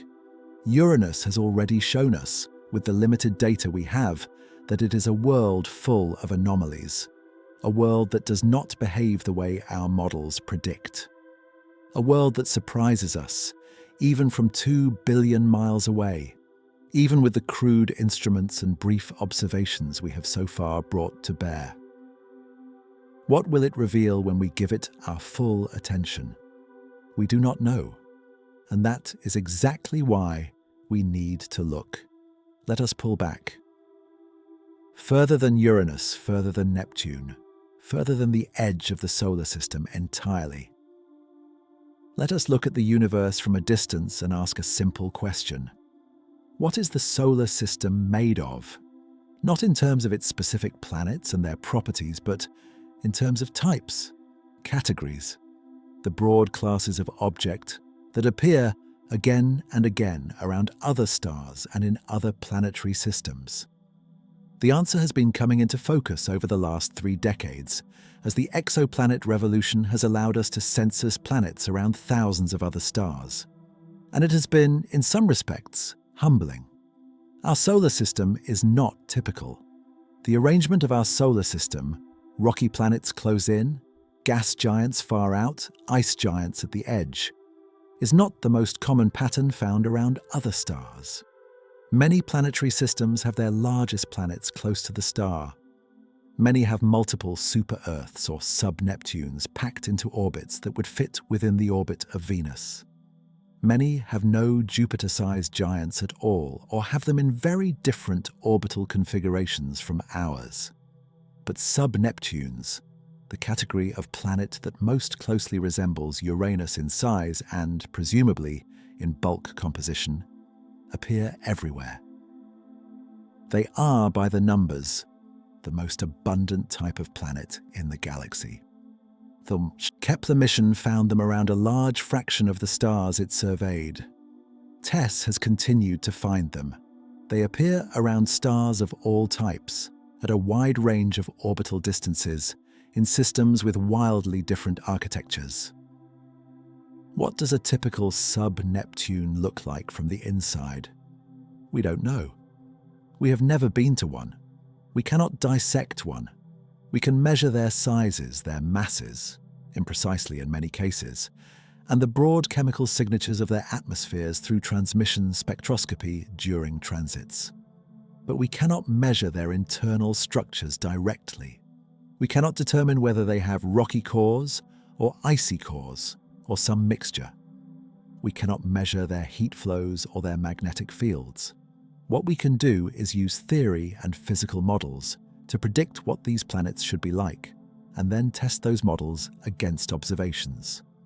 The models, in turn, are built on our understanding of how planets with these compositions behave, and our understanding of how ice giant planets behave comes from Uranus and Neptune. These 2 planets are our templates. They are the closest approximation in the observable universe to the most common type of planet in the galaxy. Everything we learn about them, every constraint we place on their interior structures, every insight we gain into their atmospheric dynamics, every piece of information we extract about their magnetic fields and heat flows, has direct implications for our interpretation of the sub-Neptune exoplanet population. In this sense, the argument for studying Uranus is not simply, here is an interesting planet that we haven't studied enough. It is something more fundamental. Here is the key to understanding the majority of planets in the galaxy, and we have barely touched it. There is a related argument that comes from the field of comparative planetology. When we study Earth, we learn things about Earth. When we study Mars, we learn things about Mars, but when we study the patterns that emerge from comparing multiple different planetary environments, the ways that similar physical processes play out differently under different conditions, we begin to understand the underlying principles that govern all planetary systems. The comparison between Uranus and Neptune is particularly illuminating in this regard. These are twin planets, in some sense, similar in size, similar in bulk composition, similar in their distance from the Sun. Yet they are profoundly different in key respects. Neptune has significant internal heat flow. Uranus appears not to. Neptune has vigorous atmospheric dynamics with wind speeds among the highest in the solar system. Uranus's atmosphere appears comparatively calm. Neptune's great dark spots, large storm systems, come and go over years. Uranus's storm activity is more muted and seasonal. Why are these similar planets so different? What physical process, or set of processes, accounts for the thermal difference, the dynamical difference, the difference in observed weather. This comparison, rigorously pursued with the tools of modern planetary science, could be enormously illuminating. Not just about Uranus and Neptune themselves, but about what determines the character of ice giant planets in general. The impact history of the two planets may be part of the answer. As discussed earlier, Uranus may have been struck by a large impactor that knocked it onto its side and possibly altered its internal structure. Neptune, with its more modest axial tilt of 29 degrees, does not appear to have experienced such a severe impact. If the impact is responsible for Uranus's thermal anomaly, if the collision created the thermal barrier that traps internal heat, then we have a natural experiment. Two otherwise similar planets, one of which was struck by a catastrophic impact and one of which was not, and we can compare their properties to understand what the impact did. But to run this experiment properly, we need much better data on both planets. We need to characterize Uranus's internal structure in detail, not just infer it from limited observations. We need to understand the nature of the thermal barrier, if it exists, and its physical mechanism. We need to constrain the bulk composition of the planet and its heat flow more precisely. The James Webb Space Telescope is already contributing here. Its ability to observe atmospheric chemistry with unprecedented sensitivity is revealing new details about the composition of both Uranus and Neptune from Earth orbit. But the truly definitive measurements require in situ observations, measurements made inside the Uranian system by instruments flying through the atmosphere and orbiting the planet. The universe is telling us something through the abundance of sub-Neptune planets around other stars. It is telling us that ice giant worlds are one of the fundamental modes of planetary existence, one of the ways that planetary systems naturally organize themselves. Our solar system contains two examples of this mode, and of those two, Uranus is the less studied, the more mysterious, and in many ways, the more scientifically valuable. It is, in this sense, not just the forgotten planet. It is the forgotten key. Science is often practiced in the language of numbers and measurements and error bars, and rightly so. Precision and rigor are the instruments through which we reliably discover truth about the physical world. They are not optional. They cannot be set aside for the sake of narrative convenience. But science is also practiced by human beings, and human beings are moved by beauty, not just by beauty in the conventional aesthetic sense, the beauty of a painting or a piece of music, but by the beauty that mathematics and physics sometimes reveal in the structure of the world, the elegance of a conservation law, the symmetry of a molecular structure, the way a simple set of equations can predict the behavior of something as complex as a planetary atmosphere. Uranus has a particular kind of beauty that rewards attention. From a distance, it looks almost featureless, a smooth, pale, blue-green sphere, like a glass marble left in the outer solar system. It lacks the dramatic visual complexity of Jupiter's banded clouds and swirling great red spot. It lacks the golden opulence of Saturn's ring system. It is, visually, understated. But look more carefully. Look at what that pale blue-green color actually means. The color of Uranus is not arbitrary. It is the color of sunlight filtered through an atmosphere containing methane. Methane absorbs red light and reflects blue-green light. The particular shade of Uranus, a little bluer green than Neptune, which is a slightly deeper blue, reflects differences in the methane content and in the structure of the upper atmosphere. The color is a chemical fingerprint, a spectral signature. It is, in a sense, the planet announcing its composition through the language of light.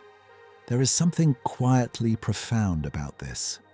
When you look at Uranus, the color you are seeing is the result of photons that left the Sun 8 minutes ago, traveled nearly 2 billion miles through empty space, struck the upper atmosphere of a planet the size of which dwarfs our entire world, bounced off methane molecules that are billions of years old, and then traveled another 2+ hours back across the solar system to your eye.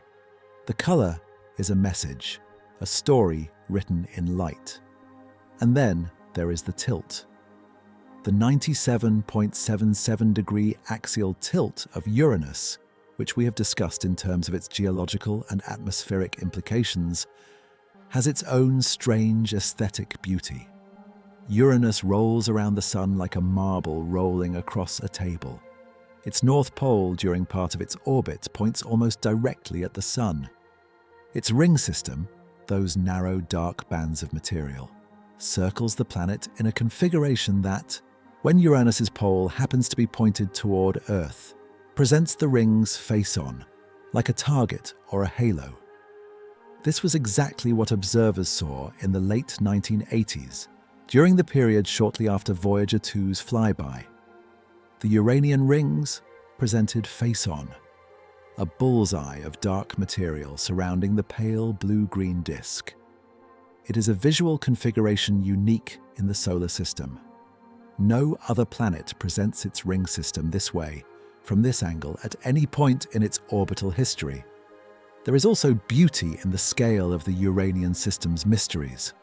The questions we are asking about Uranus are not small questions.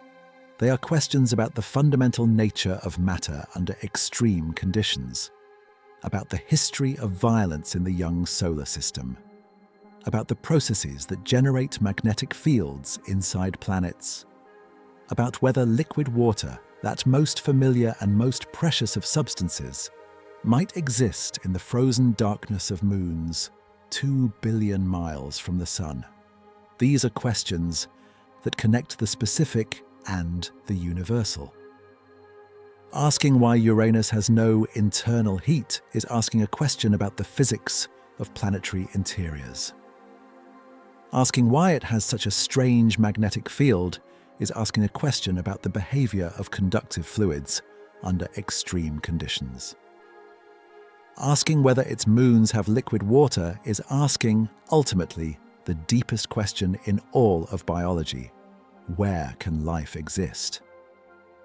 Uranus sits at the intersection of these questions. It is not the most obviously dramatic planet in the solar system.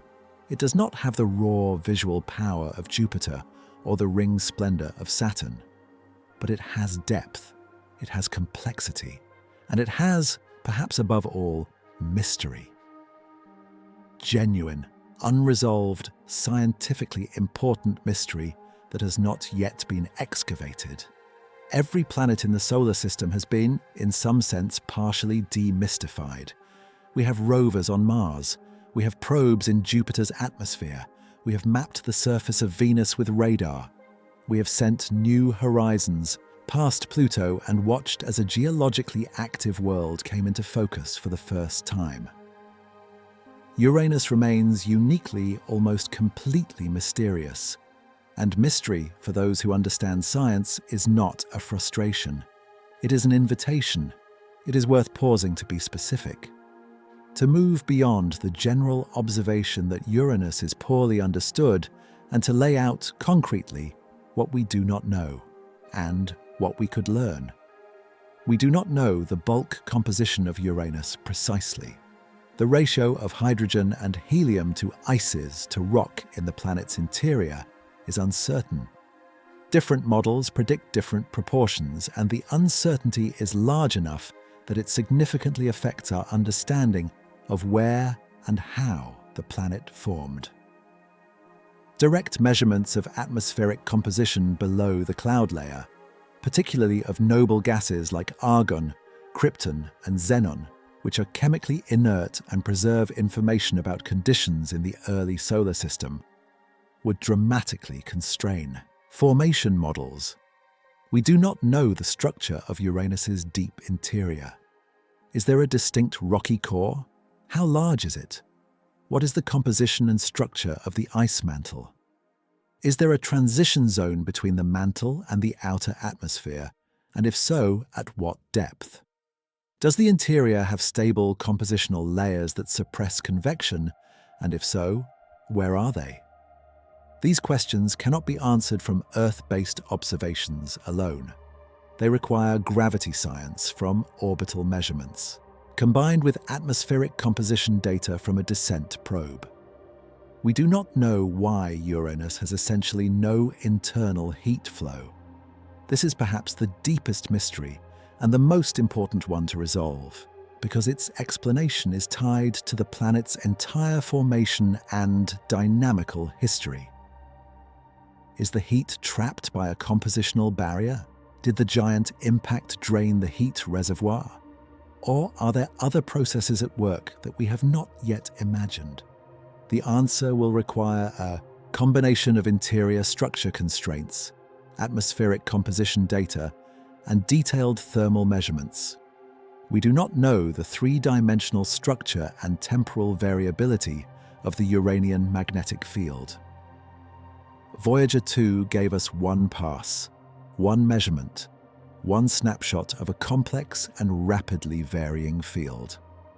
Understanding the dynamo that generates this field requires mapping it from multiple angles, over extended periods, watching how it changes with planetary rotation and with the interaction between the magnetosphere and the solar wind.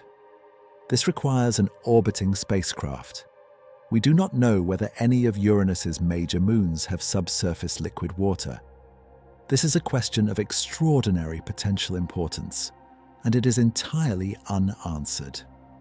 Geophysical measurements from orbit, tidal response measurements, magnetic induction measurements, gravity field mapping, could definitively answer this question. So could close-up observations of surface features that indicate recent geological activity driven by internal liquid. We do not know the geological histories of Miranda, Ariel, Umbriel, Titania, or Oberon in anything close to adequate detail. Voyager 2's brief observations of these moons were transformative but wildly incomplete. We have detailed coverage of only a fraction of each moon's surface. We do not know the depths of their craters, the compositions of their surface materials, the mechanisms behind their most puzzling geological features. Modern imaging instruments operating from orbit over extended periods would revolutionize our understanding of all 5 of these worlds. We do not know the composition of Uranus's rings, beyond the broad conclusion that they are made of very dark material. We do not know their precise dynamical structure, the masses of the shepherd moons that confine them, or the processes that maintain their narrow widths over billions of years. Detailed ring observations from orbit could address all of these questions. The list goes on, and each item on the list is not just a piece of missing information about Uranus.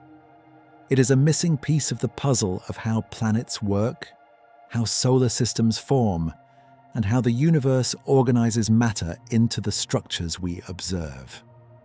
There is something almost urgently compelling about the state of ignorance we are in with respect to Uranus. We are, in a very real sense, missing our own solar system. We have explored Mars in extraordinary detail because it is accessible, because the flight times are manageable, because the scientific community made it a priority. But we have essentially ignored a full-scale planet in our own neighborhood, a planet that is scientifically richer in many ways than Mars, a planet that is connected to the broader cosmos in ways that Mars is not. The next generation of planetary scientists, the people who are in school right now, who will be the ones actually conducting an orbital mission to Uranus if one is launched in the 2030s, will have the extraordinary opportunity to open this world for the first time, to be the ones who answer the questions we have been asking since 1986. To be the Cassini generation of Uranus. That is an astonishing prospect, and it speaks to something important about the nature of science. It is always incomplete. There is always another horizon. The fact that we know so little about Uranus is not a failure. It is an invitation, waiting to be accepted. Uranus does not notice us. This seems like an obvious statement. A planet is not a conscious entity, does not notice anything. But it has a particular resonance when you consider the history of the relationship between this planet and human curiosity. Uranus rolled around the Sun for billions of years before any life on Earth had eyes to see it. It rolled through its long, tilted seasons. 21 years of polar summer, 21 years of polar night. While dinosaurs walked the Earth and then died out, while mammals evolved and diversified, while the ancestors of humanity descended from the trees of Africa and began the long journey to the present. William Herschel discovered it in 1781, and Uranus rolled on, indifferent to the discovery, completing another orbit while the Industrial Revolution transformed the planet that had named it. It completed another orbit while the 20th century unfolded in all its complexity. 2 world wars, the birth of nuclear physics, the dawn of the space age. It was completing another orbit when Voyager 2 arrived in January 1986, a brief visitor from the inner solar system, taking snapshots and measurements before continuing on its way. Uranus has completed less than 3 full orbits around the Sun since William Herschel's discovery. In the context of the planet's 4.5 billion year history, all of human observation of Uranus is less than a blink. The entire space age, the entire period during which we have had the capability to actually reach out and touch this world, fits into a fraction of a single Uranian year. This perspective is both humbling and clarifying. The pace of space exploration is not set by the urgency of the universe. The universe is patient to a degree that makes the word patience inadequate. It is set by the urgency of human curiosity and human need. We choose to explore or not. We choose to fund missions or not. We choose to treat the outer solar system as a priority or not. The choice we have made for several decades has been essentially not to explore Uranus, to let it roll through its seasons without our observation, to leave the mysteries undisturbed, to allocate resources elsewhere. This is now changing. The Decadal Survey recommendation represents a genuine shift in the collective judgment of the planetary science community. The growing recognition of the cosmological importance of ice giants is influencing funding conversations. The JWST observations are generating new data and new scientific excitement that reinforces the case for a dedicated mission. But the window is specific. The favorable launch alignment for a Jupiter gravity assist trajectory to Uranus, one that would substantially reduce flight time, is available in the late 2020s. To take advantage of it, a mission needs to be funded and built soon. If the window closes, the next good opportunity comes years later, and the wait for answers extends further. There is, in the planetary science community, a growing sense of now or later. Not in any panicked sense, but in the practical sense of recognizing that the orbital mechanics of the solar system impose their own timing on human ambitions.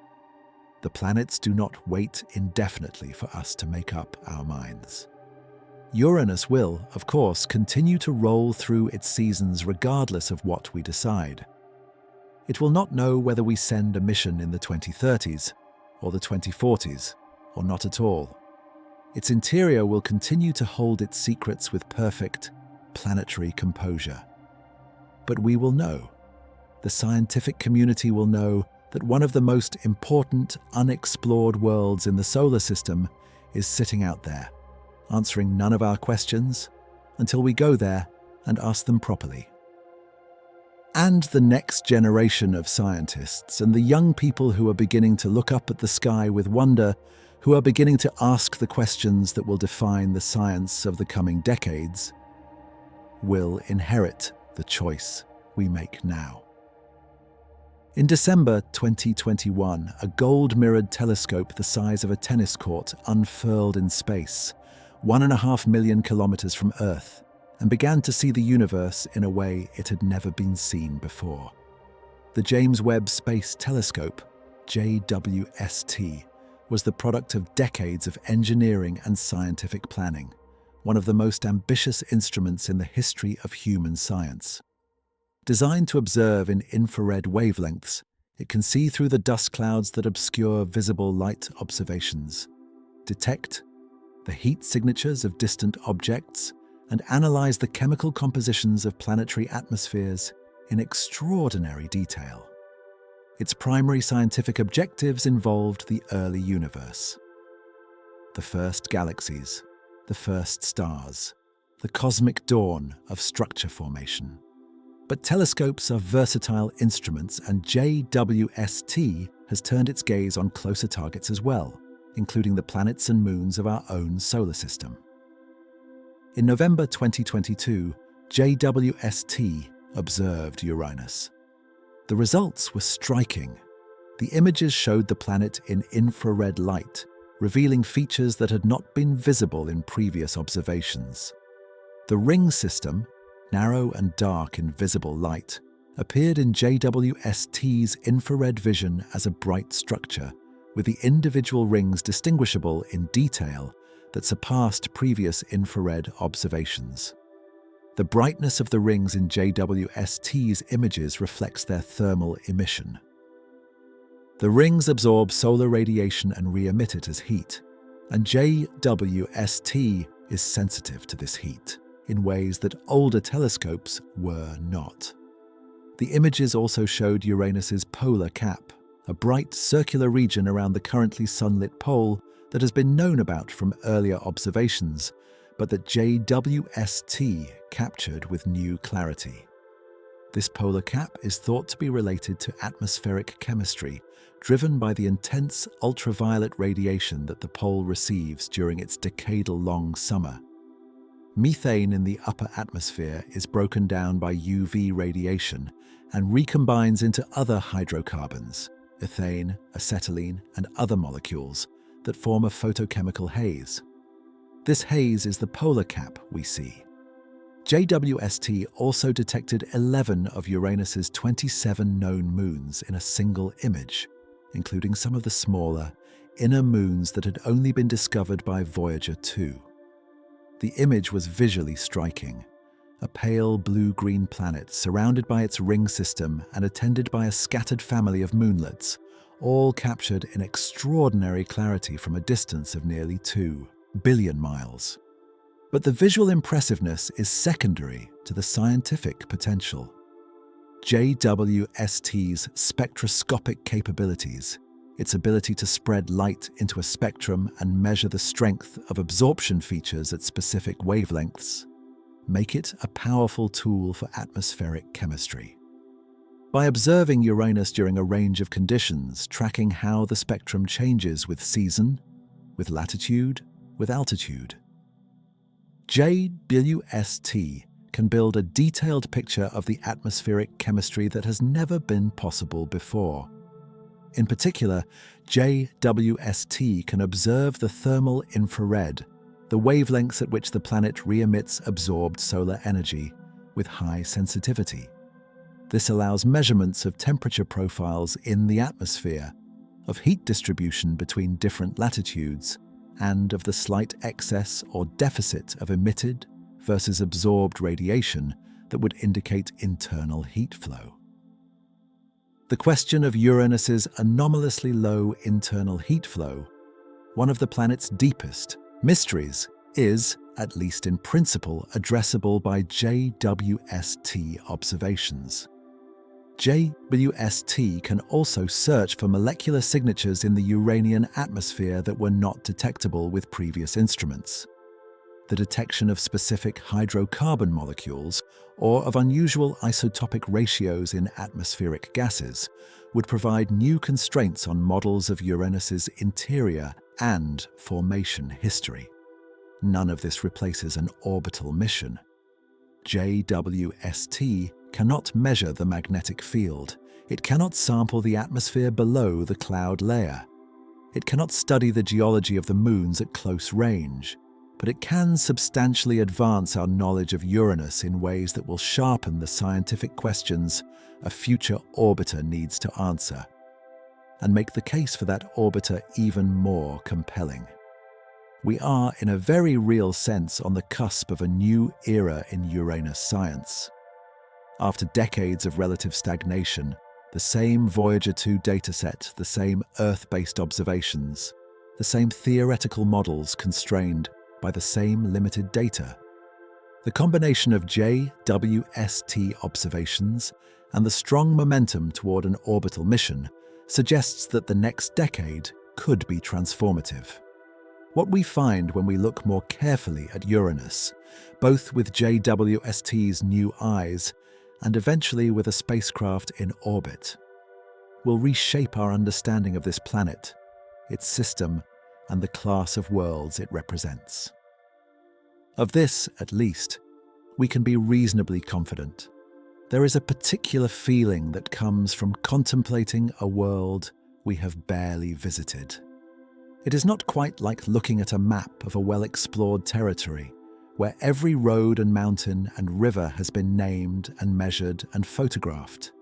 It is more like looking at a map that has most of its space filled with blank parchment, with "Here be dragons" written in the margins.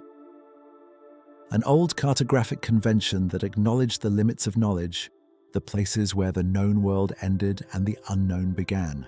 Most of our solar system has been mapped. Mars has been photographed down to sub-meter resolution in many areas. The surfaces of the Moon, Mercury, and Venus are reasonably well known. Even distant Pluto has been imaged in enough detail to reveal mountain ranges and plains, and possible cryovolcanic features. But Uranus's moons are still largely unknown territory. We have Voyager 2's images covering fractions of their surfaces at resolutions that leave the details obscure. We do not know what Miranda looks like on its night side. We do not know the full geological history of Titania. We do not know whether Ariel's smooth plains are the result of ancient cryovolcanic flows or something else entirely. We do not know what is happening in the interiors of any of these worlds. Sitting with this kind of ignorance is an interesting experience. It is easy to be frustrated by it, to wish we knew more, to be impatient with the slow pace of exploration, to feel that the universe is withholding things we deserve to know. But there is another way to experience it. There is a genuine richness in not knowing, in having questions that are genuinely open, in standing at the edge of the known and looking out into the dark, and understanding that the dark contains things you have not imagined yet. This is not complacency about our ignorance. It is not an argument for not exploring. The argument for exploring Uranus is made repeatedly and emphatically throughout this documentary. Because the science is important, because the questions matter, because the knowledge we would gain is deeply valuable. But there is also something worth preserving in the experience of looking at Uranus and not quite knowing what it is. In seeing that pale blue-green disk in a telescope and being aware that beneath those smooth, featureless clouds, something extraordinary might be happening. Diamond rain, superionic hot ice, a dynamo of ionized water generating a wildly asymmetric magnetic field. Possible oceans of liquid, water ammonia beneath the frozen crusts of worlds that nobody has yet seen up close. This is the romance of the outer solar system. The vast, cold, dark, extraordinary outer solar system, where worlds roll around the sun in silence and mystery, where the sun is just another bright star, where the temperature never rises above -200 degrees Celsius, and yet where, possibly, under the ice, something resembling an ocean quietly churns. Uranus is the most representative of that romance. It is the most unknown, the most mysterious, the most full of unanswered questions. And perhaps that is part of why it deserves more attention, not less. Not just for the science, though the science is reason enough, but for what it represents, for what it means to have a full planet in our own solar system that we barely understand. The universe is telling us something through the strangeness of Uranus. It is telling us that our models are incomplete, that our intuitions about how planets work are built on too small a sample, that the solar system contains more variety, more complexity, more genuine weirdness than we have fully reckoned with. Uranus is the universe's reminder that we are still at the beginning. The moons of Uranus are named after characters from Shakespeare and Alexander Pope. This is unusual in the naming conventions of the solar system, where the classical tradition of Greek and Roman mythology dominates. Jupiter's moons are named after figures associated with the Roman god Jupiter. Saturn's moons carry the names of Titans and their descendants. Neptune's moons follow the oceanic mythology appropriate to their namesake god. Uranus, named for the primordial Greek sky god, breaks the pattern. Its moons carry names from English literature, names that carry, perhaps inadvertently, a kind of poetry that suits a world so full of mystery. Miranda. The name comes from The Tempest, Shakespeare's final full play, written around 1611. Miranda is the daughter of Prospero, the magician scholar stranded on a remote island, surrounded by spirits and strange creatures and the echoes of a violent past. Her most famous line, "O brave new world that has such people in't," has become a byword for wonder in the face of the unknown. It is a response to seeing the full complexity of humanity for the first time. Is there a better name for a moon that has surprised every scientist who has looked at it? Miranda. The moon is, in its own way, a brave new world. Unexpected, complex, full of features that nobody predicted. Verona Rupes, its towering cliff, is named after the city in which Romeo and Juliet is set. Another Shakespearean world of passionate complexity. Ariel appears in both The Tempest and in Pope's The Rape of the Lock. A spirit of air and water, quicksilver and adaptive, always moving. The moon Ariel, with its evidence of geological activity and possible cryovolcanism, has a similar quality of restlessness. A world that has not been geologically still, that has been reshaped by forces from within.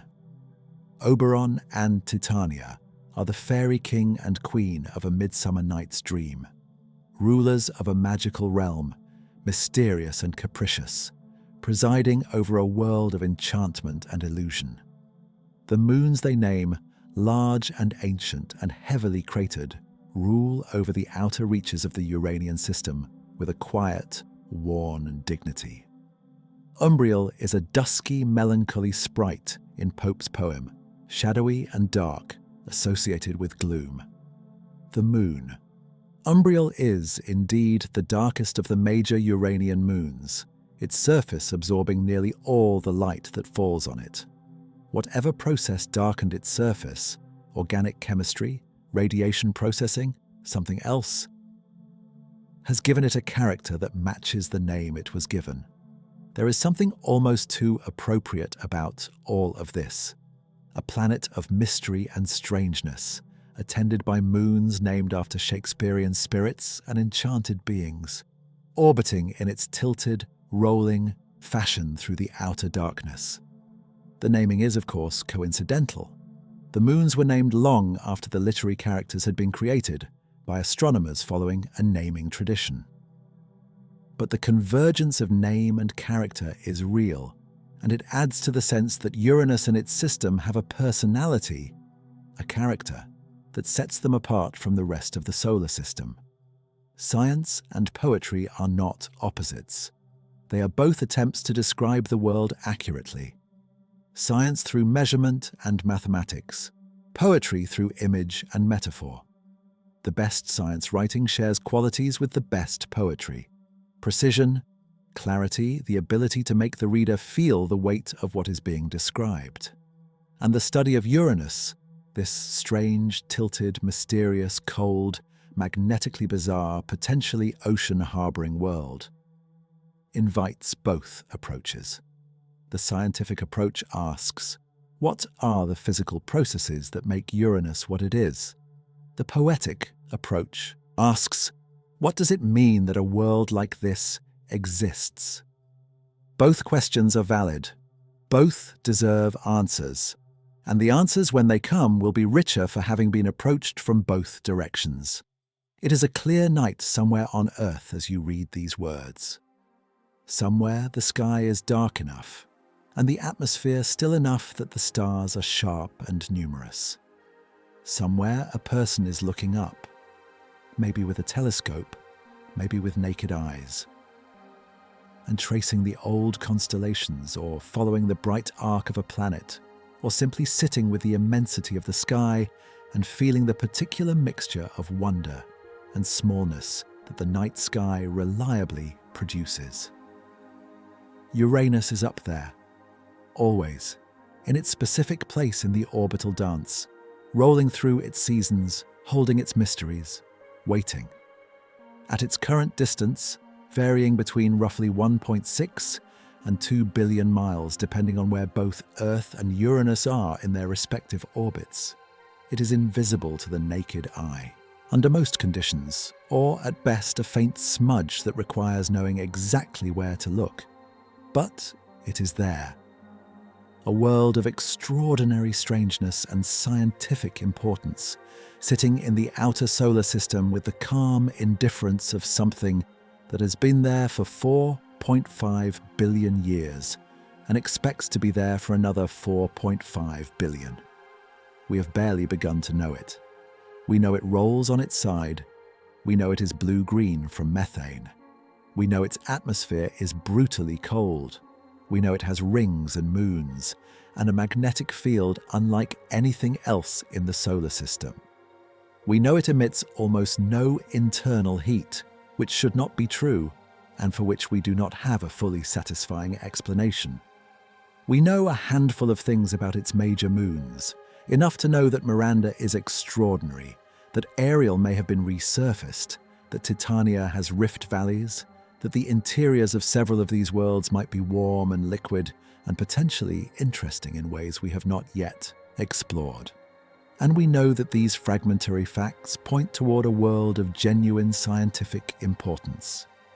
A world whose study would not just fill gaps in our knowledge of this specific planet, but would illuminate the physics of the most common type of planet in the galaxy, would constrain models of solar system formation, would potentially reveal new habitable environments in our own cosmic neighborhood. All of this from a world that is almost never talked about. The joke about its name did it no favors. The long silence between Voyager 2 and the present day did it no favors. The simple difficulty of its distance and the complexity of the missions required to study it did it no favors. But something is shifting. The planetary science community has declared it a priority. The James Webb Space Telescope is producing new observations. Mission concepts are being developed. A new generation of scientists is becoming passionate about the ice giants and the questions they pose. Uranus may be the forgotten planet, but it is not going to stay forgotten. And when the data finally comes, when a spacecraft is in orbit, when an atmospheric probe falls through those cold blue-green clouds, when the moons are mapped and the magnetic field is characterized and the interior structure is finally constrained, The story it tells will be one of the great scientific narratives of our time. A story of a planet that we ignored for too long, that sat out there rolling on its side, keeping its secrets. That turned out to be stranger and more important than we imagined. A story that begins with curiosity, that proceeds through patience, that ends as the best scientific stories do, not with all the answers, but with better questions.